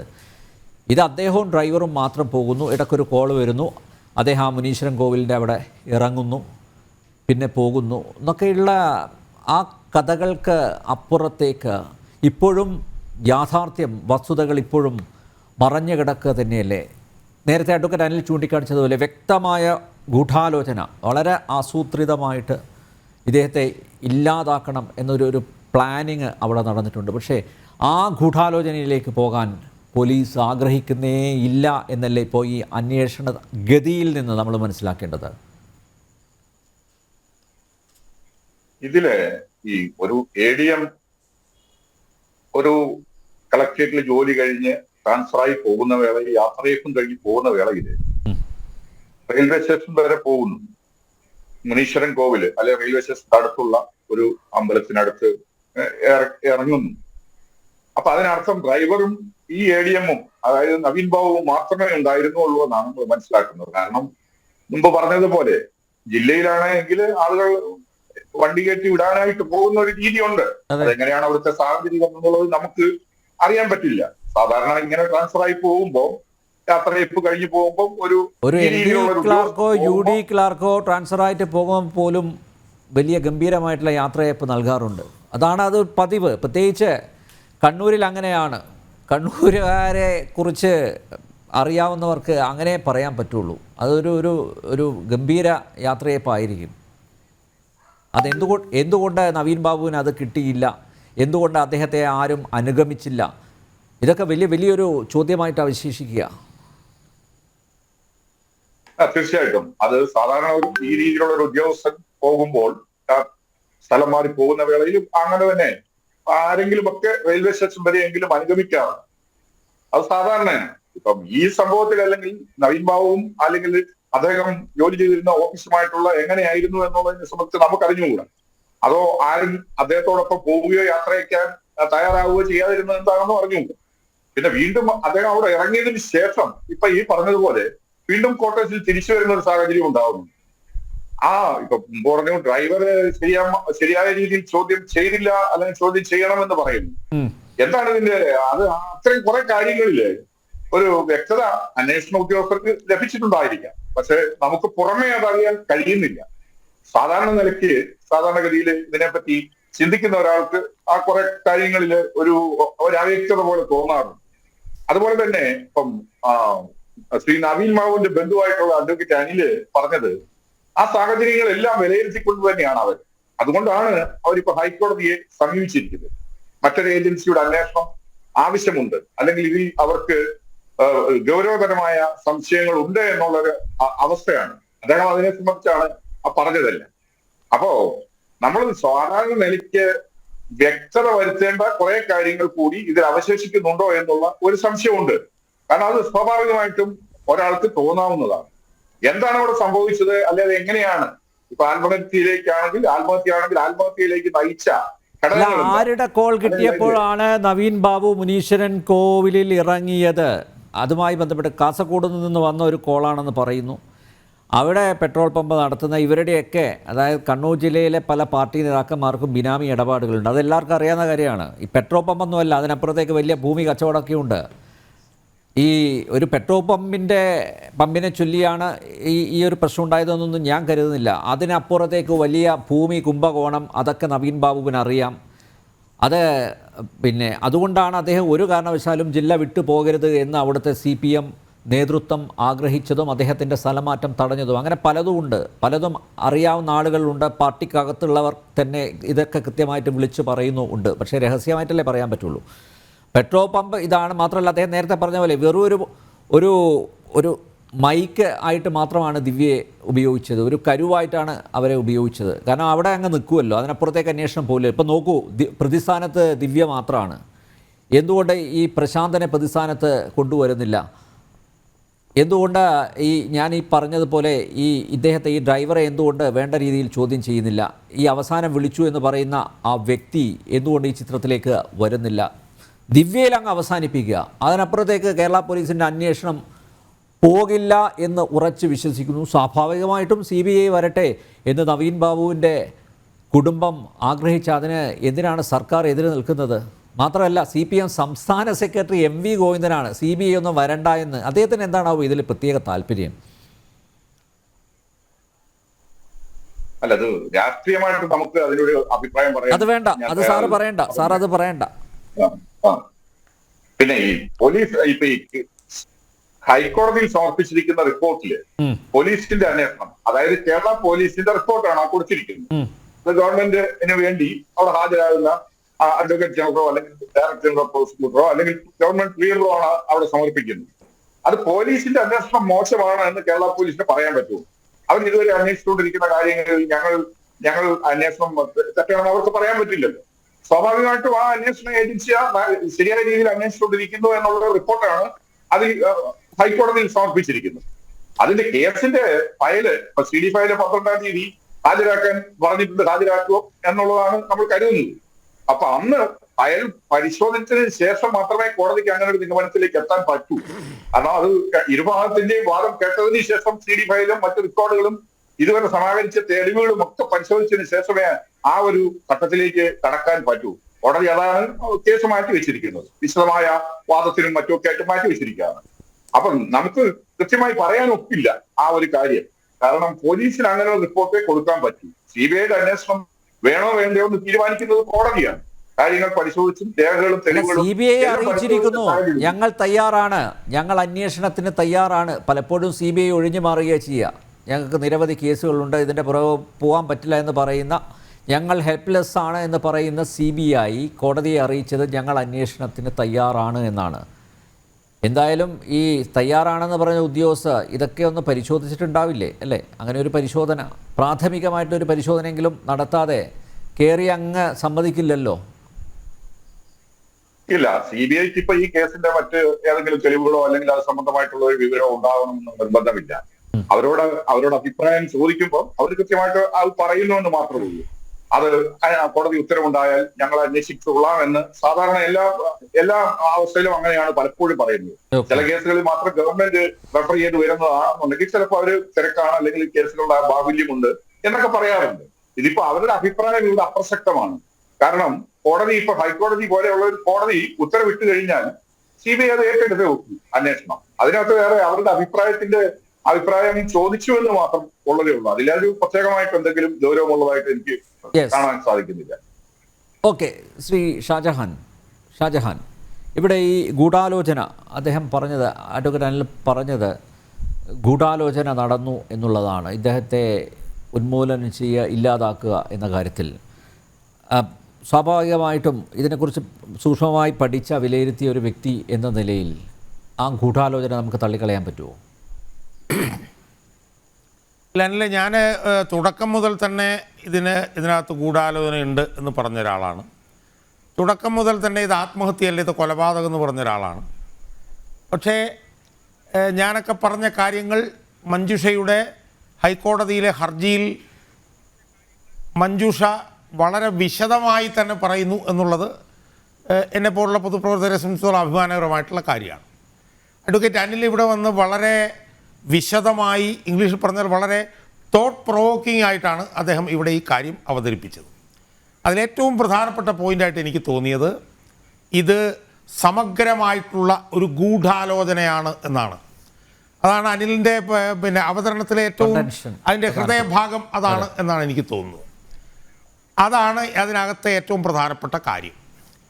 അനിൽ പറഞ്ഞതിൽ നിന്നും അഫിഡവിറ്റ് വായിച്ചതിൽ നിന്ന് എനിക്ക് മനസ്സിലായത് ഇത് ഗൂഢാലോചനയാണ് എന്ന് ബന്ധുക്കൾ, ഒരുപക്ഷെ അനിലാണെന്ന് തന്നെ എനിക്കറിയില്ല, ഗൂഢാലോചനയാണെന്ന് സ്പെഷ്യൽ ഇൻവെസ്റ്റിഗേഷൻ ടീമിന് എഴുതി നൽകിയതാണ് എന്നാണ് ആ ഹർജിയിൽ നിന്ന് ഞാൻ മനസ്സിലാക്കിയത്. എഴുതി നൽകി, അവർ പരിശോധിച്ചില്ല. പ്രശാന്തൻ എന്ന് പറഞ്ഞവന് സ്വന്തമായി ഇത് ചെയ്യാനേ കഴിയില്ല, അതിൻ്റെ പുറകിൽ ആളുകളുണ്ട് എന്നുള്ളത് വ്യക്തമാണെന്നുള്ള കാര്യം ഹർജിയിൽ വളരെ കൃത്യമായി പറയുന്നുണ്ട്. ഇനി സ്പെഷ്യൽ ഇൻവെസ്റ്റിഗേഷൻ ടീമിൻ്റെ അന്വേഷണം തൃപ്തികരമല്ല എന്നുള്ളത് കൊണ്ടാണല്ലോ ഇപ്പോൾ CBI അന്വേഷണം വേണം എന്നിവർ ഹർജിയിൽ പറഞ്ഞിട്ടുള്ളത്. സ്പെഷ്യൽ ഇൻവെസ്റ്റിഗേഷൻ ടീമിനെ കുറിച്ചിട്ട് ഇവർ ആ ഹർജിയിൽ പറഞ്ഞ കാര്യം ഞാൻ ഒന്ന് റീകളക്ട് ചെയ്യുകയാണ്. അതിനകത്ത് ഞാൻ മനസ്സിലാക്കുന്നത് കേരള പോലീസ് ആക്ടിൻ്റെ സെക്ഷൻ 21 മറ്റോ ആണെന്ന് എനിക്ക് തോന്നുന്നു. അതിനകത്ത് കോട്ട് ചെയ്തിട്ടുണ്ട് അവരുടെ അഫിഡവിറ്റിൽ. അത് കോട്ട് ചെയ്തിട്ട് അവർ പറയുന്നത് ഈ സ്പെഷ്യൽ ഇൻവെസ്റ്റിഗേഷൻ ടീമിൻ്റെ രൂപീകരണം തന്നെ വാസ് ഫ്രോട്ട് വിത്ത് പ്രൊസീഡിയറൽ ഇറഗുലാരിറ്റീസ് എന്നാണ് മഞ്ജുഷ ഹർജിയിൽ പറയുന്നത്. ഫ്രോട്ട് വിത്ത് പ്രൊസീഡിയറൽ ഇറഗുലാരിറ്റി എന്ന് പറഞ്ഞാൽ അതിൻ്റെ രൂപീകരണം തന്നെ അബദ്ധമായിരുന്നു എന്നാണ്. അവരെ ബന്ധപ്പെട്ട വകുപ്പ് കോട്ട് ചെയ്തിട്ട് അവർ പറയുന്നത് ഇതുപോലുള്ള സ്പെഷ്യൽ ഇൻവെസ്റ്റിഗേഷൻ ടീമുകൾ രൂപീകരിക്കുമ്പോൾ സർക്കാർ ഉത്തരവിലൂടെ വേണം അത് രൂപീകരിക്കാൻ. ആ സർക്കാർ ഉത്തരവ് ഇല്ലാതെയാണ് ഈ സ്പെഷ്യൽ ഇൻവെസ്റ്റിഗേഷൻ രൂപീകരിച്ചത് എന്നുള്ളത് കൊണ്ട് കോടതി ന്യായമായ രീതിയിലാണ് ഇത് കൈകാര്യം ചെയ്യുന്നതെങ്കിൽ അവരൊറ്റ തീരുമാനം മതി ഇത് സ്ട്രൈക്ക് ഡൗൺ ചെയ്യാനായിട്ട്. ഇനി പിന്നെ മഞ്ജുഷയെ സംബന്ധിച്ചിടത്തോളം മഞ്ജുഷ ഒരുപാട് കാര്യങ്ങൾ അതിനകത്ത് പറഞ്ഞിട്ടുണ്ട്. ഇവർ ഏറ്റവും വലിയ രാഷ്ട്രീയ സ്വാധീനമുള്ള സ്ത്രീയാണ് എന്നുള്ളത് അവർ തുറന്നു പറഞ്ഞിട്ടുണ്ട്. ഇതിൻ്റെ പുറകിൽ ഈ പ്രശാന്തൻ്റെ പുറകിൽ ആളുകളുണ്ട് എന്നുള്ളത് അവർ തുറന്നു പറഞ്ഞിട്ടുണ്ട്. ഒരു കാരണവശാലും അത് വളരെ ഭംഗിയായി, വളരെ ഈ പറഞ്ഞ പോലെ വളരെ മനസ്സിൽ ഉള്ളിൽ തട്ടുന്ന നിലയിലാണ് അഡ്വക്കേറ്റ് അനിൽ പറഞ്ഞത്. അതായത് പിന്നെ ജീവിക്കണമെന്ന് ഇനിയും ഒരുപാട് ആഗ്രഹിച്ചൊരു മനുഷ്യൻ, എനിക്ക് തന്നെ സത്യം പറഞ്ഞാൽ വളരെ വൈകാരികമായി പോവുകയാണ് ഞാൻ അതുകൊണ്ടാണ് ഞാൻ പറഞ്ഞത് ഹർജിയിൽ A loving husband and A doting father എന്ന് പറഞ്ഞത്. Loving husband and doting father എന്ന് പറഞ്ഞാൽ പ്രത്യേകിച്ച് അത് വിശദീകരിക്കേണ്ട കാര്യമില്ലല്ലോ. മൂത്ത മകളുടെ വിവാഹം, ഇളയ മകളുടെ വിദ്യാഭ്യാസം മുതൽ അവിടുത്തെ കൃഷി പോലും വീട്ടിൽ നടത്താൻ ആഗ്രഹിച്ച ഒരു മനുഷ്യനായിരുന്നു നവീൻ ബാബു എന്നാണ് അഡ്വക്കേറ്റ് അനിൽ പറഞ്ഞത്. എന്ന് മാത്രമല്ല എവിടെയോ ഹർജിയിൽ അഫിഡവിറ്റിൽ എവിടെയോ എഴുതി വെച്ചത് ഞാനിപ്പോൾ ഓർക്കുന്നു. എന്താണ്, 32 വർഷത്തെ സേവന കാലഘട്ടത്തിൽ ഒരിക്കൽ പോലും ഒരു അഴിമതി ആരോപണത്തിൻ്റെ കറപുരളാത്ത ഒരു മനുഷ്യൻ. അതുകൊണ്ട് തന്നെ ഞാൻ എൻ്റെ പ്രതിപക്ഷ യൂട്യൂബ് ചാനൽ ഏതാണ്ടൊരു 10-30-ലധികം വീഡിയോകൾ ചെയ്തിട്ടുണ്ട്. അതിലെല്ലാം തന്നെ ആ വീഡിയോകളെല്ലാം തുടങ്ങുമ്പോഴത്തേക്കും ഞാൻ നവീൻ ബാബുവിനെ കുറിച്ചിട്ട് എനിക്ക് നേരിട്ട് പരിചയമില്ലാത്തൊരു മനുഷ്യനാണ്. പക്ഷേ ആ നവീൻ ബാബുവിനെ എൻ്റെ വീഡിയോകളും ഞാൻ തുടങ്ങുമ്പോൾ സത്യസന്ധനും സൽഗുണ സമ്പന്നനുമെന്നാണ് ഞാൻ അഭിസംബോധന ചെയ്തിട്ടുള്ളത്. എനിക്ക് ബോധ്യമാണ് അയാളത് ചെയ്യുന്ന ഒരു മനുഷ്യനല്ല എന്നുള്ളത്. അപ്പം അത് കൃത്യമായി സ്പെഷ്യൽ ഇൻവെസ്റ്റിഗേഷൻ ടീം എങ്ങനെ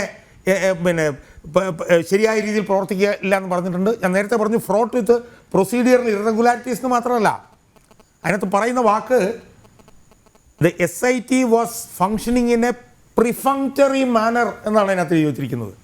പ്രിഫങ്ക്ടറി മാനർ എന്ന് പറഞ്ഞാൽ വളരെ ഉദാസീനമായിട്ടാണ് അത് പ്രവർത്തിച്ചത് എന്നാണ് എഴുതി വെച്ചിട്ടുള്ളത്. എന്ന് മാത്രമല്ല അതിനകത്ത് വേറൊരു ഭാഗത്ത് പറയുന്നുണ്ട്, അതായത് ഏറ്റവും കൂടുതൽ ഉന്നതമായ രാഷ്ട്രീയ സ്വാധീനമുള്ള ഒരു ആളാണ് ഇതിനകത്ത് പ്രതി എന്നുള്ളത് കൊണ്ട് ബ്യൂറോക്രസിയിലെ ഒരു ജീവനക്കാരനും നവീൻ ബാബുവിന് അനുകൂലമായി മൊഴി കൊടുക്കുന്നില്ല. നവീൻ ബാബുവിൻ്റെ കൂടെ ജോലി ചെയ്തവർ, നവീൻ ബാബുവിൻ്റെ കീഴിൽ ജോലി ചെയ്തവർ, നവീൻ ബാബുവിൻ്റെ മേലുദ്യോഗസ്ഥർ അവരാരും ഈ കാര്യത്തിൽ വസ്തുനിഷ്ഠമായ മൊഴി കൊടുക്കാൻ തയ്യാറല്ല. കാരണം എന്താണ്, സർക്കാർ അവർക്കെതിരാവും. അപ്പോൾ ആ നിലയിൽ സ്പെഷ്യൽ ഇൻവെസ്റ്റിഗേഷൻ ടീമിൻ്റെ പ്രവർത്തനം അടിമുടി തെറ്റാണ് എന്ന്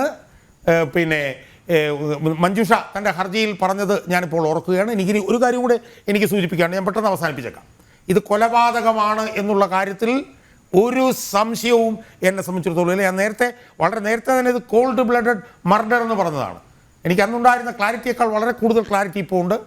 ഞാൻ മനസ്സിലാക്കുന്നത്, ഇപ്പോൾ അനിലവിടെ പറഞ്ഞു, പ്രസംഗത്തിൽ തന്നെ സിവിൽ ഡെത്തിനെ കുറിച്ച് പറഞ്ഞു. സിവിൽ ഡെത്തിൻ്റെ ഈ പറഞ്ഞ പോലെ നിയമപരമായിട്ടുള്ള കാര്യങ്ങൾ അനിൽ പറഞ്ഞുകൊണ്ട് ഞാൻ പറയുന്നില്ല. സിവിൽ ഡെത്തിനെ കുറിച്ച് അവർ സൂചിപ്പിച്ചതിൻ്റെ അർത്ഥം എന്താ? സിവിൽ ഡെത്തിനെ കുറിച്ച് അവർ സൂചിപ്പിച്ചതെന്ന് പറഞ്ഞത് സിവിൽ ഡെത്തിനെ കുറിച്ച് അവിടെ പറയണമെന്ന് ആരോ അവരെ പറഞ്ഞ് പരിശീലിപ്പിച്ച് വിട്ടതാണ്. അല്ലെങ്കിൽ PP ദീപ എന്ന് പറഞ്ഞ സാധാരണ രാഷ്ട്രീയക്കാരിക്ക് സിവിൽ ഡെത്തിനെ കുറിച്ച് എങ്ങനെ പറയാൻ കഴിയും? അങ്ങനെ സിവിൽ ഡെത്തിനെ കുറിച്ച് അവിടെ പറയുന്നു, മരണത്തിൻ്റെ സൂചന, നിങ്ങൾക്കിതാണ് സംഭവിക്കാൻ പോകുന്നത് എന്നുള്ളതിൻ്റെ സൂചന കൊടുത്തിട്ടാണ് പാരിതോഷികം പോലും കൊടുക്കാതെ അവരവിടെ നിന്ന് ഇറങ്ങിപ്പോയത്. ഞാൻ പിന്നീട് മനസ്സിലാക്കിയ എന്താണ്, എനിക്ക് 2 മിനിറ്റ് കൂടെ തരണം. ഞാൻ മനസ്സിലാക്കിയ എന്താണ്, ഒരുപാട് അതിഭീകരമായിട്ടുള്ള രഹസ്യങ്ങളുടെ ഭണ്ഡാകാരമായിരുന്നു ഈ നവീൻ ബാബു. അനിൽ പറഞ്ഞ പോലെ ഒരുപാട് ഭൂമി കുംഭകോണങ്ങൾ, ഒരുപാട് പെട്രോൾ ബങ്കുകൾ, ബിനാമി ഇടപാടുകൾ, അതെല്ലാം അറിയാവുന്ന ഒരു രഹസ്യത്തിൻ്റെ കലവറയായിരുന്നു നവീൻ ബാബു പത്തനംതിട്ടയിൽ ചെല്ലരുതെന്ന് പത്തനംതിട്ടയിലെ മാഫിയകളും ആഗ്രഹിച്ചിരുന്നു. നേരത്തെ നവീൻ ബാബു കുറേ വർഷങ്ങൾക്ക് മുമ്പ് പത്തനംതിട്ടയിൽ ജോലി ചെയ്തിരുന്നപ്പോൾ അവിടുത്തെ ക്വാറി മാഫിയക്കെതിരെ ശക്തമായ നിലപാടെടുത്താണ് നവീൻ ബാബു. അപ്പോൾ പത്തനംതിട്ടയിൽ ചെല്ലരുത്. അപ്പോൾ അതുകൊണ്ട് ഇയാൾ ഇവിടുന്ന് ജീവനോടെ പോകാൻ പാടില്ല എന്ന് തീരുമാനമുണ്ടായി. ആ തീരുമാനത്തിൻ്റെ ആദ്യ സൂചനയായിരുന്നു PP ദീപയുടേത്. അത് കൊടുത്തിട്ട് അവരങ്ങ് ഇറങ്ങിപ്പോയി. അതിനുശേഷം നടന്ന ഓരോ സംഭവങ്ങളും ഒന്ന് പരിശോധിച്ച് നോക്കിയേ. അയാൾ ഈ അനിലൊക്കെ നേരത്തെ പറഞ്ഞതുപോലെ ആരും അയാളുടെ കൂടെ ഇല്ലാതെ അയാൾ അവിടുന്ന് പോകുന്നു. മനസ്സിലായില്ലേ? ഈ ഷറഫുദ്ദീൻ എന്നാ അവൻ്റെ പേരെന്താ, ഡ്രൈവറുടെ ഷറഫുദ്ദീൻ, ഏതോ ഒരുത്തൻ ഡ്രൈവർ, അയാൾ മാത്രമായിട്ട് പോകുന്നു. മുന്നീശ്വരം കോയിലിൻ്റെ അവിടെ ഇറങ്ങുന്നു. എങ്ങനെയാണ് മുന്നീശ്വരം കോവിലിൻ്റെ അവിടെ ഇറങ്ങുന്നത്? അത് വളരെ വിജനമായിട്ടുള്ളൊരു സ്ഥലമാണെന്നാണ് ഞാൻ മനസ്സിലാക്കിയത്. അവിടെ ഇറങ്ങുന്നത് എങ്ങനെയാണ്? കാസർഗോഡ് നിന്ന് ഒരു ഫോൺ വിളി കിട്ടിയതിനെ തുറന്നിട്ടാണ് നവീൻ ബാബു അവിടെ ഇറങ്ങുന്നത്. ഞാൻ മനസ്സിലാക്കുന്നത് അയാളുടെ ജീവിതം അവസാനിപ്പിക്കാനുള്ള പണി അവിടുന്ന് തുടങ്ങി എന്നാണ്. എനിക്ക് കിട്ടിയ വിവരം, ആധികാരികമായിട്ടുള്ള വിവരം അനുസരിച്ച് ഒന്നുകിൽ കണ്ണൂർ സെൻട്രൽ ജയിലിലുള്ള ക്രിമിനലുകളോ അല്ലെങ്കിൽ CPM ഇതുപോലെ കൊലപാതകം നടത്താൻ വേണ്ടി അവർ പ്രത്യേക പരിശീലനം കൊടുത്തിട്ടുള്ള സ്പെഷ്യൽ ഡിഫൻസ് ടീം എന്ന് പറഞ്ഞ് ഒരു വലിയ ടീമിനെ അവിടെ CPM ഇതുപോലുള്ള ആവശ്യങ്ങൾക്ക് ഒരുക്കി നിർത്തിയിട്ടുണ്ട്. അവരോ ഈ മുന്നീശ്വരം കോവിലിൽ ഈ നവീൻ ബാബു ഇറങ്ങിയതിന് ശേഷം അവർ നവീൻ ബാബുവിനെ ഒരു വെള്ള ഇന്നോവയിൽ, അത് ഞാൻ ആദ്യമായിട്ട് പറയുന്ന കാര്യമാണ്, ഒരു വെള്ള ഇന്നോവയിൽ ഈ ഒന്നുകിൽ സ്പെഷ്യൽ ഡിഫൻസ് ടീമോ അല്ലെങ്കിൽ ഈ സെൻട്രൽ ജയിലിൽ നിന്ന് ഇറങ്ങിയ ക്രിമിനലുകളോ കൊണ്ടുപോയതായിട്ടാണ് എനിക്കുള്ള വിവരം. ഇനി ഒരു ഞെട്ടിക്കുന്ന വിവരം കൂടെ ഞാൻ പറയാം. അന്ന് രാത്രി PP ദിവ്യയുടെ വീടിന് മുന്നിൽ ദുരൂഹമായ അവസ്ഥയിൽ ഒരു വെള്ള ഇന്നോവ കാറ് വന്നിരുന്നതായിട്ടാണ് വിവരം. ആ ഇന്നോവ കാറിൽ നിന്ന് PP ദിവ്യയുടെ വീട്ടിലേക്ക് ഒരു ഫോൺ കോൾ പോയെന്നും PP ദിവ്യ ഇതുമായിട്ട് ഡിസോസിയേറ്റ് ചെയ്ത് എനിക്കൊന്നും ഇതിനെക്കുറിച്ച് അറിയില്ല, അങ്ങനെ എന്നെ ബന്ധപ്പെടുത്തേണ്ടെന്ന് പറഞ്ഞതിനെ തുടർന്ന് ഈ ഇന്നോവ അവിടുന്ന് പോയതായിട്ടാണ് ഞാൻ മനസ്സിലാക്കുന്നത്. അപ്പം ഒരു പക്ഷേ നവീൻ ബാബു ജീവനോട് കൂടിയോ അല്ലെങ്കിൽ മരണപ്പെട്ടിട്ടോ ആ ഇന്നോവയിൽ ഉണ്ടാവാനുള്ള സാധ്യത നമുക്ക് തള്ളിക്കളയാൻ പറ്റില്ല. അവിടുന്ന് തിരിച്ച് ഈ ഇന്നോവയിൽ നവീൻ ബാബു അദ്ദേഹത്തിൻ്റെ ക്വാർട്ടേഴ്സിൽ എത്തുകയോ അല്ലെങ്കിൽ ഇവരെത്തിക്കുകയോ ചെയ്തിട്ടുണ്ടാവാനുള്ള സാധ്യത വളരെ വലുതാണ്. അല്ല, ഈ ക്വാർട്ടേഴ്സൊക്കെ പൂട്ടി താക്കോലൊക്കെ ഏൽപ്പിച്ചു പോയ ആള് പിന്നെ എങ്ങനെ തിരിച്ച് ക്വാർട്ടേഴ്സിൽ വീണ്ടും തിരിച്ചു ചെല്ലുന്നു? എങ്ങനെ തുറക്കുന്നു? വീണ്ടും തിരിച്ചവരവിടെ കൊണ്ടുചെന്നതിന് ശേഷം അയാളെ വീട്ടിലേക്ക് ഫോൺ ചെയ്യിപ്പിക്കുന്നതായിട്ടാണ് നമുക്ക് മനസ്സിലാക്കാൻ കഴിയേണ്ടത്. അങ്ങനെ ഒന്നുകിൽ അവിടെ ചെല്ലുന്നതിന് മുമ്പ് മരണപ്പെട്ടോ അല്ലെങ്കിൽ അവിടെ ഒരു മയക്കത്തിലോ ചെല്ലുന്ന നവീൻ ബാബുവിനെ ഈ ബന്ധപ്പെട്ട ആളുകൾ ചുറ്റും കൂടിയിരുന്നിട്ട് കയറി അങ്ങ് തൂങ്ങിക്കൊള്ളാൻ പറഞ്ഞാൽ പോരെ? അങ്ങനെയൊക്കെ ചെയ്യാൻ കഴിവുള്ള പാർട്ടിയാണ് ഈ പാർട്ടി. ഇത് അനിൽ തന്നെ പറഞ്ഞു, പലരും കൊലപാതകം ആത്മഹത്യയായിട്ടുണ്ട്. എതിർക്കുന്ന CPM നേതാക്കന്മാരെ, ഔദ്യോഗിക നേതൃത്വത്തിനെതിരെ എതിർക്കുന്ന CPM നേതാക്കന്മാരെ കൊന്നിട്ട് അത് RSSൻ്റെ തലയിൽ കെട്ടിവെച്ചിട്ടുണ്ട്. ഞാൻ ഇടയ്ക്ക് ആനുഷംഗികമായിട്ടൊരു കാര്യം സൂചിപ്പിക്കാം. TP ചന്ദ്രശേഖരൻ വധക്കേസിൽ ഏറ്റവും പ്രധാനപ്പെട്ട പ്രതിയായിരുന്ന PK കുഞ്ഞനന്ദൻ, ആ കുഞ്ഞനന്ദനെ കുറിച്ചിട്ട് ആ കാലഘട്ടത്തിൽ TP സെൻകുമാർ എന്നോട് പറഞ്ഞു, ഷാജഹാൻ TP സെൻകുമാറിനെ അല്ല ഈ PK കുഞ്ഞനന്ദനെ പിടിക്കാനാണ് ഞങ്ങൾ ഏറ്റവും ബുദ്ധിമുട്ടിയതെന്ന് പറഞ്ഞു. ഞാൻ ചോദിച്ചു എന്താണ് സെൻകുമാർ? അപ്പോൾ പറഞ്ഞു, RSSകാരെ കൊല്ലാനുള്ള ഗൂഢാലോചനയെല്ലാം നടത്തിയിട്ട് കൊല്ലുന്ന സമയത്ത് ഈ PK കുഞ്ഞനന്ദൻ പോലീസ് സ്റ്റേഷനിലുണ്ടാവും. SI-യുമായിട്ട് സംസാരിച്ചുകൊണ്ടിരിക്കും. അപ്പോൾ പോലീസുകാരെ യമകാലൻ കുഞ്ഞനന്ദൻ എന്ന് വിളിക്കുന്നത് കേട്ടിരുന്നു. അപ്പോൾ 5 മണിക്കാണ് RSSകാരൻ മരിക്കുന്നതെങ്കിൽ 5 മണിക്ക് PK കുഞ്ഞനന്ദൻ പോലീസ് സ്റ്റേഷനിലുണ്ട്. അപ്പോൾ പോലീസ് സ്റ്റേഷനിൽ നിന്ന് എങ്ങനെ അറസ്റ്റ് ചെയ്യാൻ പറ്റും? അല്ലെ എങ്ങനെ ഇതുമായിട്ട് ബന്ധിപ്പിക്കാൻ പറ്റും? എന്ന് പറഞ്ഞതുപോലെ കൊല്ലാനൊക്കെയുള്ള നല്ല വഴികൾ അവരുടെ കയ്യിലുണ്ട്. അത് ഉപയോഗിച്ചുകൊണ്ട് അവർ ഇയാളെ തീർത്തതാണ്. എന്നോട് അനിൽ ക്ഷമിക്കണം, ഇയാളെ അവസാനിപ്പിച്ചതാണ്, ഇയാളെ പച്ചയ്ക്ക് കൊന്നതാണ്, ഒരു കോൾഡ് ബ്ലഡഡ് മർഡർ അവരവിടെ നടത്തിയതാണ് എന്നുള്ള കാര്യത്തിൽ ആരും തർക്കമില്ല. ഇനി ഒരു കാര്യം കൂടെ പറഞ്ഞ് തീർത്തോളാം. ഈ സംഭവം നടന്ന് ഉടനെ തന്നെ എന്തോ ഒരു ശ്രീജിത്ത് എന്ന് പറഞ്ഞൊരു SI അല്ലേ, ശ്രീജിത്ത് എന്തോ ഒരു കോടേരി എന്ന് പറഞ്ഞ ഒരു SIO CIO ആണ്, CPM കാരനാണെന്ന്. അയാളെയാണ് ആദ്യം ഈ ബന്ധപ്പെട്ടവർ ഈ വിവരം അറിയിക്കുന്നത്. ആ സ്ഥലം പോയി അവിടെ പെട്ടെന്ന് ചെന്ന് എല്ലാം വൃത്തിയാക്കിക്കോളാൻ പറഞ്ഞതിൻ്റെ അടിസ്ഥാനത്തിൽ ഈ കോടേരിയും ഒരു സംഘം പോലീസുകാർ കൂടിയാണ് ആദ്യം ഈ മരണം നടന്ന സ്ഥലത്ത് വരുന്നത്. അവിടെ ചെല്ലാൻ അവിടുത്തെ ഒരു കോൺഗ്രസിൻ്റെ കൗൺസിലറും പിന്നീട് അവിടുത്തെ DCC പ്രസിഡൻറ്റും ഒക്കെ വലിയ പ്രശ്നം ഉണ്ടാക്കിയിട്ട് ആദ്യം കയറ്റിയില്ല.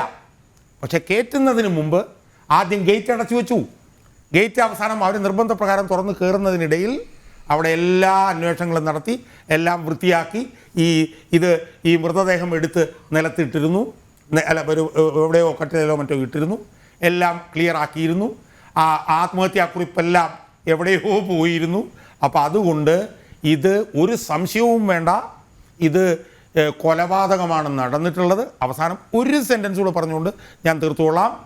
പക്ഷേ ഈ ഹൈക്കോടതിയിൽ നടക്കുന്ന നടപടിക്രമങ്ങൾ സംബന്ധിച്ച് എനിക്ക് ചെറിയൊരു ആശങ്കയുണ്ട്.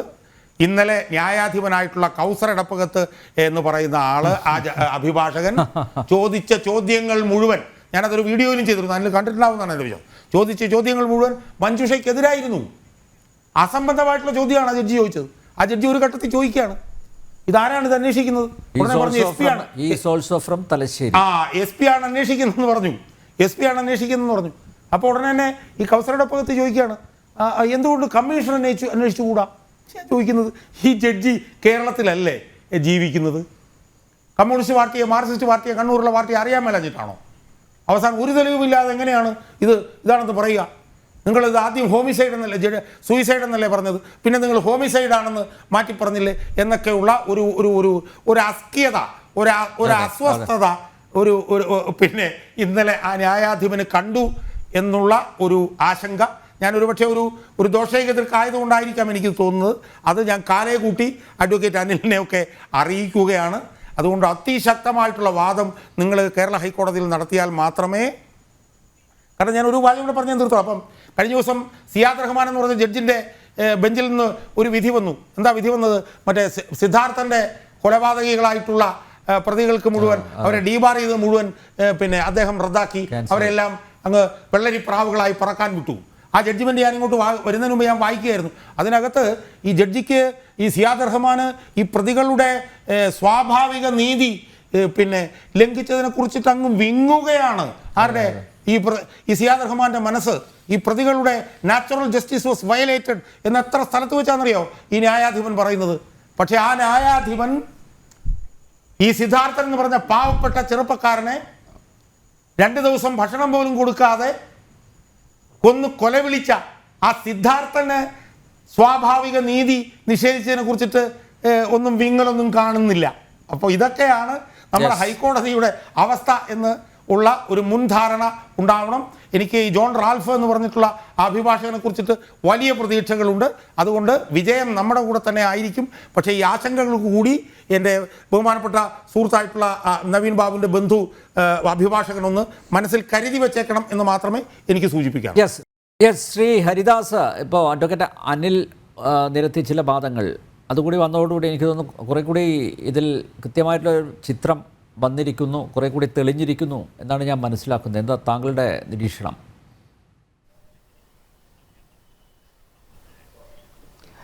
ശ്രീ അനിലിൻ്റെ നമ്മൾ പറയില്ലേ, അത്രയും ഭംഗിയായിട്ട് ഒരു കുടുംബാംഗം എന്ന നിലയിൽ ഈ മരണത്തെക്കുറിച്ചുള്ള അദ്ദേഹത്തിൻ്റെ അവതരണം കേട്ടിട്ട് സത്യത്തിൽ പറഞ്ഞാൽ സ്തബ്ധനായിട്ടിരിക്കുകയാണ് ഞാൻ. പക്ഷേ നമുക്ക് അദ്ദേഹം പറഞ്ഞിടത്തേക്കും അദ്ദേഹം ആ കുടുംബത്തിന് കിട്ടേണ്ട നീതിയിലേക്കും കാര്യങ്ങൾ പോകുമോ എന്നുള്ള ആശങ്ക ഞാൻ എൻ്റെ ആദ്യ ഭാഗത്ത് ഞാൻ പറഞ്ഞു. ഇന്നലെ ഹൈക്കോടതിയുടെ കുറച്ച് ചോദ്യങ്ങളിൽ അങ്ങേയറ്റം ആശങ്കാകുലരായിരിക്കുകയാണ് കേരളത്തിലെ വലിയൊരു വിഭാഗം ജനങ്ങൾ. കാരണം ഇത് ഈ SITയുടെ അന്വേഷണ പരിധിയിൽ ഈ കേസിനെ തളച്ചിടാൻ വേണ്ടുന്ന എല്ലാവിധ കാര്യങ്ങളും ചെയ്യാൻ നമ്മുടെ സംസ്ഥാന സർക്കാർ അരയും തലയും മുറുക്കിയിട്ട് നിൽക്കുന്ന സാഹചര്യത്തിൽ ഈ കേസ് മറ്റൊരു ഏജൻസിയിലേക്ക് എത്തുമോ എന്നുള്ള ആശങ്ക എനിക്കുണ്ട്. ആ ആശങ്കയുടെ പ്രധാന കാരണം കേരളം കണ്ട ഏറ്റവും ക്രൂരമായ കൊലപാതകമാണ് എക്കാലത്തും ഞാൻ പറയും. അതായത് TP ചന്ദ്രശേഖരൻ്റെ വധം എന്ന് പറയുന്ന ഒരു വ്യക്തിയെ കൊല്ലാം, പക്ഷേ ആ ശവത്തിനോട് പോലും വീണ്ടും വീണ്ടും വെട്ടി വികൃതമാക്കപ്പെട്ട ഒരു കൊലപാതകമാണ് TP ചന്ദ്രശേഖരൻ്റെ. അപ്പോൾ ആ കുടുംബത്തിൻ്റെ അങ്ങേയറ്റം മനസ്താപകരമായ ഒരു ജീവിത സാഹചര്യം നിലനിൽക്കുന്നു എന്ന് പോലും നോക്കാതെ ഇപ്പോൾ കേരളം ഭരിക്കുന്നവരിൽ ആ സ്ത്രീക്ക് ആസ്ഥാന വിധവ എന്ന് പേര് ചേർത്തപ്പെട്ട ഒരു പാർട്ടിയും ആ പാർട്ടിയുടെ നേതാക്കളും അടങ്ങുന്ന ഒരു ഭരണം നടക്കുന്ന ഈ സാഹചര്യത്തിൽ ഈ SIT എന്ന് പറയുന്നവരെ അന്വേഷണമല്ല നടത്തിയിരിക്കുന്നത്. ശ്രീ അനിൽ നമ്പ്യാർ തെളിവുകൾ തേച്ചുമാച്ച് കളയുകയാണ്. കാരണം ആത്മഹത്യാ പ്രേരണ കുറ്റം ചുമത്തിയിട്ട് ഇതിലൊരു ദിവ്യയാണ് നിലനിർത്തിയിരിക്കുന്നത്. ആ ദിവ്യ ഒരു കാരണവശാലും ഒരു ദിവസം പോലും ഇനി ജയിലിൽ കിടക്കുക എന്ന് പറഞ്ഞു കഴിഞ്ഞാൽ അത് CPM എന്ന് പറയുന്ന പാർട്ടിക്ക് അങ്ങേയറ്റം മാനക്കേടാണ്.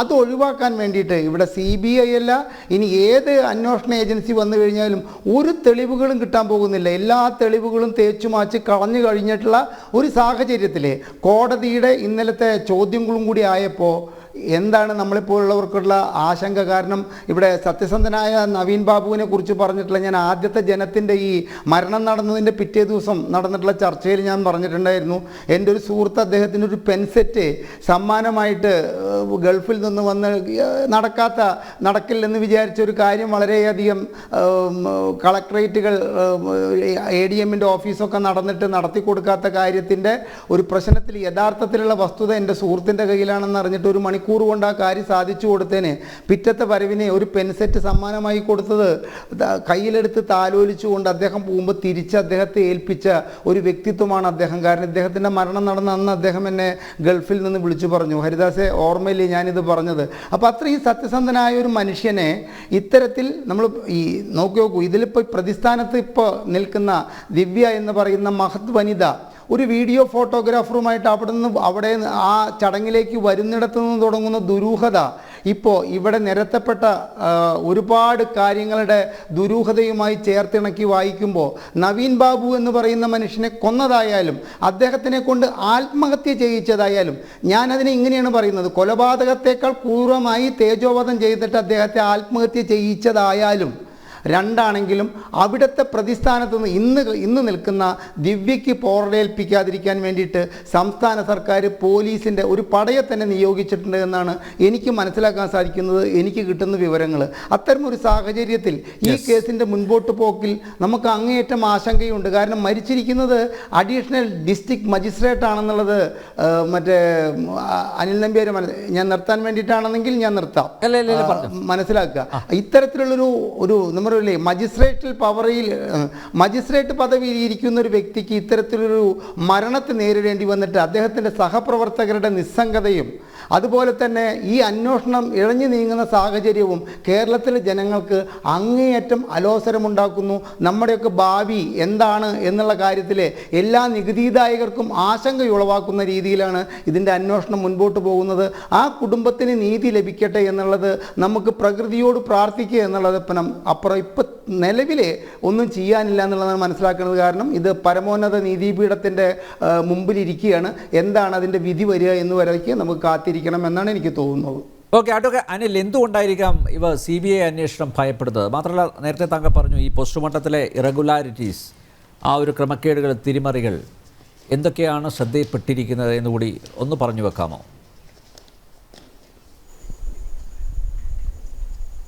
തീർച്ചയായിട്ടും അത് ഞാൻ വളരെ നമ്മുടെ ചർച്ചയുടെ വിഷയം തന്നെ ഇതാണല്ലോ.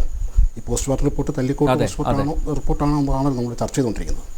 എൻ്റെ തുടക്കത്തിലേക്ക് ഞാൻ എൻ്റെ കയ്യിൽ നിന്നിട്ടൊന്നും സംസാരിക്കുന്നില്ല. ഞാൻ നിങ്ങളുടെയൊക്കെ ശ്രദ്ധയിലേക്ക് ഈ പോസ്റ്റ്മോർട്ടം എക്സാമിനേഷൻ ഗൈഡ് ലൈൻസ് എൻ്റെ 2-3 ഭാഗങ്ങൾ ചെറുതായിട്ടൊന്ന് വായിക്കാം.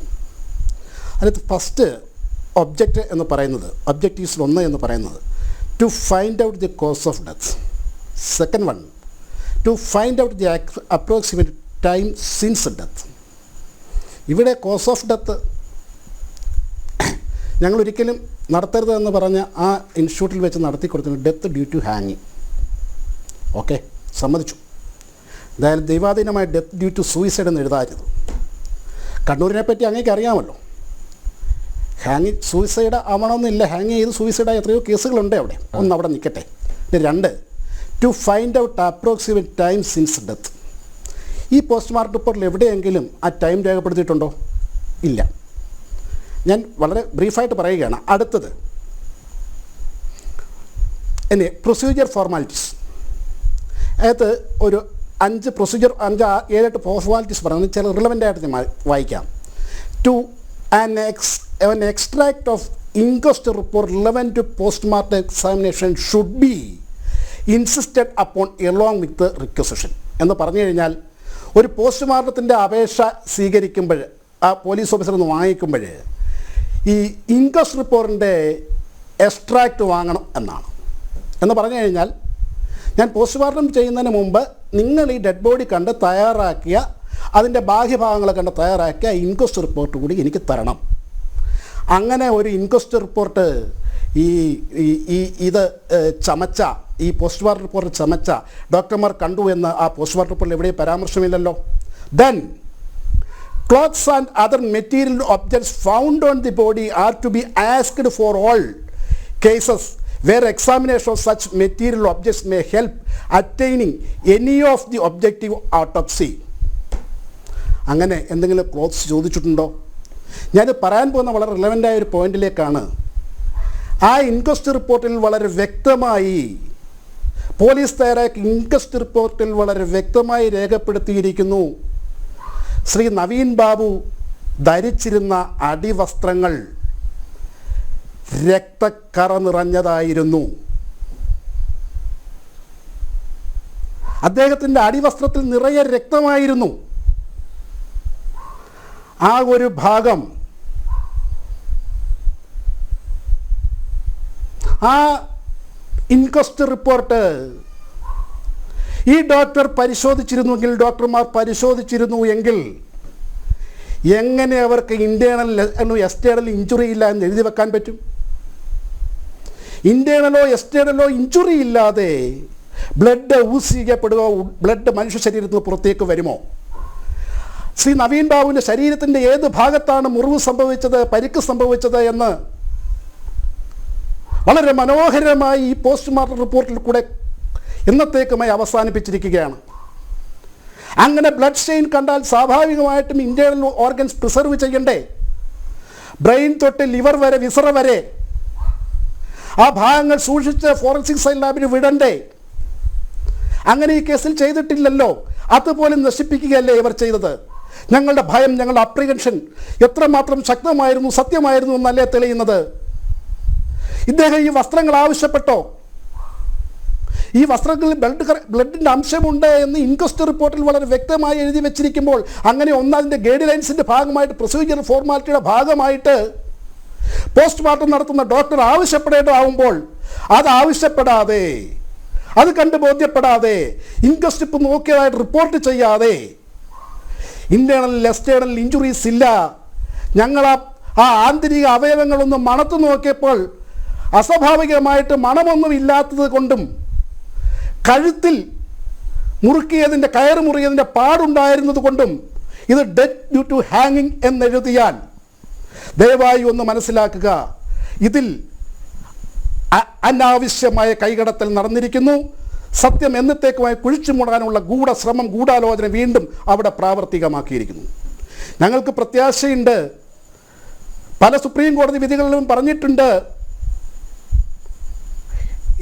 the postmortem report is not a gospel truth. An opinion of a medical expert is not a gospel truth. അദ്ദേഹത്തിൻ്റെ അവസാന വാക്കുകളല്ല. ഏത് മനുഷ്യനും തെറ്റ് പറ്റാം. ഇത് തെറ്റ് പറ്റിയതാണോ തെറ്റ് പറ്റിച്ചതാണോ എന്ന് ഇവർ നിയമത്തിൻ്റെ മുമ്പിൽ, അല്ലെങ്കിൽ സ്വന്തം മനസാക്ഷിയുടെ മുമ്പിൽ, പൊതുസമൂഹത്തിന് മുമ്പിൽ ഡോക്ടർമാർ പറയേണ്ടി വരും. അവർ എന്തുകൊണ്ട് ആവശ്യപ്പെട്ടില്ല ഇൻക്വസ്റ്റ് റിപ്പോർട്ട്? ഇൻക്വസ്റ്റ് റിപ്പോർട്ടിലെ ബ്ലഡ് നിറഞ്ഞ അടിവസ്ത്രം എന്തുകൊണ്ട് അവർ പരിശോധിച്ചില്ല? അങ്ങനെ ഒന്നും ചെയ്യാതെ ഡെത്ത് ഡ്യൂ ടു ഹാങ്ങിങ് എന്ന് എഴുതിയിട്ട് ഒരു പാവം പിടിച്ച മനുഷ്യനെ ബലിയാടാക്കിക്കൊണ്ട് ആരുടെയെങ്കിലും സ്വാർത്ഥ താല്പര്യങ്ങൾ സംരക്ഷിക്കാനാണ് ശ്രമിക്കുന്നതെങ്കിൽ ഈ പൊതുസമൂഹം, ഈ നീതിപീഠം, മനുഷ്യൻ്റെ മനസാക്ഷി അവർക്കാർക്കായാലും മാപ്പ് നൽകില്ല എന്നാണ് ഈ അവസരത്തിൽ എനിക്ക് സൂചിപ്പിക്കാനുള്ളത്. യെസ്, അഡ്വക്കേറ്റ് അനിൽ, താങ്കൾ വലിയൊരു കാര്യമാണ് ഇപ്പോൾ ഇവിടെ അവതരിപ്പിച്ചിരിക്കുന്നത്. ഇങ്ങനെ പലതും ഒളിഞ്ഞു കിടക്കുന്നുണ്ട്. അതെല്ലാം വരും ദിവസങ്ങളിൽ പുറത്ത് വരട്ടെ. ഈ തെളിവുകളൊക്കെ ശേഖരിച്ച് വയ്ക്കുക, അത് നീതിപീഠത്തിന് മുന്നിൽ അത് അവതരിപ്പിക്കുക. വളരെ കൃത്യമായിട്ടും വളരെ ശക്തവുമായിട്ടാണ് താങ്കളുടെ വാദങ്ങൾ അവതരിപ്പിച്ചിരിക്കുന്നത്. യെസ്, ഷാജഹാൻ, ഇൻക്വസ്റ്റ് റിപ്പോർട്ടിൽ നവീൻ ബാബുവിൻ്റെ അടിവസ്ത്രത്തിൽ രക്തം ഉണ്ടായിരുന്നു. പക്ഷേ അത് പോസ്റ്റ്മോർട്ടം നടത്തിയ പോലീസ് സർജൻ അത് ചോദിച്ചില്ല. മാത്രമല്ല, അദ്ദേഹം അത് പോസ്റ്റ്മോർട്ടം റിപ്പോർട്ട് മറച്ചു വയ്ക്കുകയും ചെയ്തിരിക്കുന്നു. എന്താണ് ഇതിൽ നിന്ന് മനസ്സിലാക്കേണ്ടത്? തന്നെ ഇത് വളരെ ഞെട്ടിക്കുന്ന വളരെ ഈ പറഞ്ഞ പോലെ ശരീരമാകെ പെരുക്കുന്ന നിലയിലുള്ള ഒരു വെളിപ്പെടുത്തലാണ് അഡ്വക്കേറ്റ് അനിൽ ഇവിടെ നടത്തിയിട്ടുള്ളത്. ഇനി ഇത് കൊലപാതകമാണ് എന്ന് തെളിയാൻ ഇനി എന്താണ് വേണ്ടത് എന്നാണ് എനിക്ക് ചോദിക്കാനുള്ളത്. കാരണം ഇൻക്വസ്റ്റ് റിപ്പോർട്ടിൽ അടിവസ്ത്രത്തിൽ രക്തക്കറ എന്ന് പറയുമ്പോൾ ഇത് പച്ചയായത്, ഞാനൊക്കെ 1-2 ആഴ്ചക്ക് മുമ്പ് പറഞ്ഞ കോൾഡ് ബ്ലഡഡ് മർഡർ ആയിരുന്നു എന്നുള്ളതിന് ഇനി എന്ത് തെളിവാണ് പൊതുമണ്ഡലത്തിന് മുന്നിൽ വേണ്ടത് എന്ന എനിക്ക് ചോദിക്കാനുള്ളത്. 1. 2, ഇത് കോൾഡ് ബ്ലഡഡ് മർഡർ ആയിരുന്നിട്ടും ഇത് വളരെ ഭീകരമായിട്ടുള്ള രീതിയിൽ ഇത് മറച്ചു വെച്ചുകൊണ്ടുള്ള ഒരു പോസ്റ്റ്മോർട്ടം റിപ്പോർട്ടാണ് ഈ വന്നിരിക്കുന്നത് എന്നും അഡ്വക്കേറ്റ് അനിലിൻ്റെ ഈ വെളിപ്പെടുത്തലിലൂടെ ഇപ്പോൾ പുറത്തു വന്നിരിക്കുകയാണ്. ഇത് അവിടുത്തെ സ്വാർത്ഥ നിക്ഷിപ്ത താല്പര്യക്കാരുടെ ഈ ഗൂഢാലോചനയുടെ ഭാഗമായി, ഞാൻ പറഞ്ഞ പോലെ സത്യസന്ധനും സൽഗുണസമ്പന്നനുമായിട്ടുള്ള ഒരു മനുഷ്യനെ പച്ചയ്ക്ക് കൊന്ന് കെട്ടിത്തൂക്കിയതാണെന്നുള്ളതിന് ഇനി എന്ത് തെളിവാണ് അതിൽ ഇനി വേണ്ടത്? ഇത് ഈ പറഞ്ഞതുപോലെ പിന്നെ പോസ്റ്റ്മോർട്ടം നടത്തിയിട്ടുള്ള പോലീസ് സർജൻ, ബന്ധപ്പെട്ട ആളുകൾ, അവരെയെല്ലാം കേസിലെ പ്രതിയാക്കി ഇനി മുന്നോട്ട് പോവുകയല്ലേ ഇനി വേണ്ടത് എന്നാണ് എനിക്ക് തോന്നുന്നത്. അതുകൊണ്ട് ഇത് അതിഭീകരമായിട്ടുള്ള ഒരു വെളിപ്പെടുത്തലാണ് ഇപ്പോൾ വന്നിരിക്കുന്നത്. നവീൻ ബാബു എന്നൊരു സത്യസന്ധനായിട്ടുള്ള മനുഷ്യനെ ഈ പറഞ്ഞതുപോലെ അവിടുത്തെ സ്വാർത്ഥ നിക്ഷിപ്ത താല്പര്യക്കാരായിട്ടുള്ള പാർട്ടി നേതൃത്വത്തിൻ്റെ ഒത്താശയോടുകൂടി കണ്ണൈവൻസോടുകൂടി അയാളെ കൊന്ന് കെട്ടിത്തൂക്കിയതിന് ശേഷം അത് വെറും ഒരു ആത്മഹത്യയാക്കി മാറ്റി അതിലെല്ലാ പ്രതികളെയും രക്ഷപ്പെടുത്തുന്നതിന് വേണ്ടിയിട്ടുള്ള ഹീനവും നിഷ്ഠൂരവും ആയിട്ടുള്ള ശ്രമമാണ് നടന്നത് എന്നതിൻ്റെ ഈ പറഞ്ഞതുപോലെ ചില്ലിങ് ആയിട്ടുള്ള തെളിവുകൾ ആണ് ഈ നവീൻ ബാബുവിൻ്റെ ബന്ധു അഡ്വക്കേറ്റ് അനിൽ പുറത്ത് വിട്ടിരിക്കുന്നത്.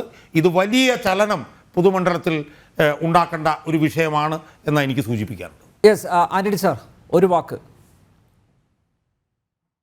ഇപ്പം അഡ്വക്കേറ്റ് അനിൽ പറഞ്ഞത് ഈ അടിവസ്ത്രത്തിൽ രക്തക്കറയോ രക്തം പുരണ്ടതോ ആയി ഉണ്ടായിരുന്നു എന്ന് ഇൻക്വസ്റ്റ് രേഖപ്പെടുത്തിയിട്ടുണ്ടെന്ന് പറയുന്നുണ്ട്. അത് തീർച്ചയായിട്ടും ഗൗരവമുള്ള കാര്യം തന്നെയാണ്. അതെങ്ങനെയാണ് രക്തത്തിന്റെ അംശം അല്ലെങ്കിൽ രക്തം അടിവസ്ത്രത്തിൽ പുരണ്ടതെന്നുള്ളത്, അത് ആ രക്തം ആരുടേതാണ്, അത് എങ്ങനെയാണ് എന്നുള്ളതിനെയൊക്കെ സംബന്ധിച്ച് അത് വസ്ത്രങ്ങൾ ബന്ദോബസ്ത് എടുത്തിട്ടുണ്ടാവും, പോലീസ് എടുത്തിട്ടുണ്ടാവും. അത് കെമിക്കൽ ലാബറട്ടറിക്ക് അയക്കണം. അതുപോലെ തന്നെ അത് അതിന്റെ ഏതാണ് ഗ്രൂപ്പ് എന്ന് തിരിച്ചറിയണം. അതനുസരിച്ച് അന്വേഷണം ആ രീതിയിലേക്ക് പോകേണ്ടതായിട്ടുണ്ട്. അങ്ങനെ ഉണ്ടെങ്കിൽ അത് ഗൗരവമുള്ള ഒരു വിഷയം തന്നെയാണ്. കാരണം അത് വളരെ ശ്രദ്ധിക്കണം. കാരണം അതിനകത്ത് ഒരു ഏകദേശമോ അല്ലെങ്കിൽ ഊഹമോ നമുക്കതിൽ പറയാൻ പറ്റില്ല. അത് അന്വേഷിച്ച് കണ്ടെത്തേണ്ടത് തന്നെയാണ്. അത് അന്വേഷണ ഏജൻസികൾ ആരാണെങ്കിലും വരാൻ പോകുന്നതോ അല്ലെങ്കിൽ ഇപ്പോൾ ഉള്ളതോ ആയിട്ടുള്ള അന്വേഷണ ഏജൻസികൾ ഇതിനെല്ലാം മറുപടി പറയണം, അല്ലെങ്കിൽ ഉത്തരം പറയണം, അല്ലെങ്കിൽ ഒരു വിശദീകരണമോ അല്ലെങ്കിൽ അതിനൊരു ക്ലാരിറ്റി വരുത്തണം എന്നുള്ളത് മാത്രമാണ് എനിക്ക് പറയാനുള്ളത്. യെസ്, വലിയൊരു വസ്തുതയാണ്, വെളിപ്പെടുത്തലാണ് അഡ്വക്കേറ്റ് അനിൽ നായർ ഇവിടെ അവതരിപ്പിച്ചിരിക്കുന്നത്. അതായത് നവീൻ ബാബുവിൻ്റെ അടിവസ്ത്രത്തിൽ രക്തക്കറ ഇൻക്വസ്റ്റ് റിപ്പോർട്ടിൽ അതുണ്ട്. പക്ഷേ പോസ്റ്റ്മോർട്ടം നടത്തിയ പോലീസ് സർജൻ അത് ചോദിച്ചില്ല. അതുമായി ബന്ധപ്പെട്ടുള്ള പരാമർശങ്ങളും പോസ്റ്റ്മോർട്ടം റിപ്പോർട്ടിലില്ല. അതുകൊണ്ട് തന്നെ ഈ പോസ്റ്റ്മോർട്ടം റിപ്പോർട്ട് അത് തട്ടിക്കൂട്ടിയതാണ്. അത് നേരത്തെ പറഞ്ഞതുപോലെ നവീൻ ബാബുവിനെ ഇല്ലാതാക്കാൻ ഗൂഢാലോചന നടത്തിയവർ അവർ ആസൂത്രണം ചെയ്തതായിരിക്കാം. അവരുടെ കൃത്യമായിട്ടുള്ള പ്ലാനിങ്ങിൻ്റെ അടിസ്ഥാനത്തിലായിരിക്കാം ഒരുപക്ഷെ ഈ പോസ്റ്റ്മോർട്ടം പോലും അട്ടിമറിച്ചിരിക്കുന്നത്, അതിൽ തിരിമറി നടത്തിയിരിക്കുന്നു. എന്തായാലും വരും ദിവസങ്ങളിൽ ഈ സത്യങ്ങളൊക്കെ പുറത്ത് വരണം. മാത്രമല്ല ഹൈക്കോടതി CBI അന്വേഷണം ആവശ്യപ്പെട്ടിട്ടുണ്ട്. കൃത്യമായി വാദങ്ങൾ അവതരിപ്പിക്കുക. ഇതടക്കം ഇൻക്വസ്റ്റ് റിപ്പോർട്ട്, അതുപോലെ പോസ്റ്റ്മോർട്ടം റിപ്പോർട്ടിലെ ആ തിരിമറി, ഇതൊക്കെ കൃത്യമായിട്ട് അവതരിപ്പിക്കാൻ നവീൻ ബാബുവിൻ്റെ കുടുംബത്തിൻ്റെ അഭിഭാഷകന് സാധിക്കട്ടെ. CBI വരട്ടെ. ജനൻ ഡിബേറ്റ് ഇവിടെ പൂർണ്ണമാകുന്ന ചർച്ചയിൽ പങ്കെടുത്ത എല്ലാ അതിഥികൾക്കും നന്ദിയൊപ്പം പ്രേക്ഷകർക്കും.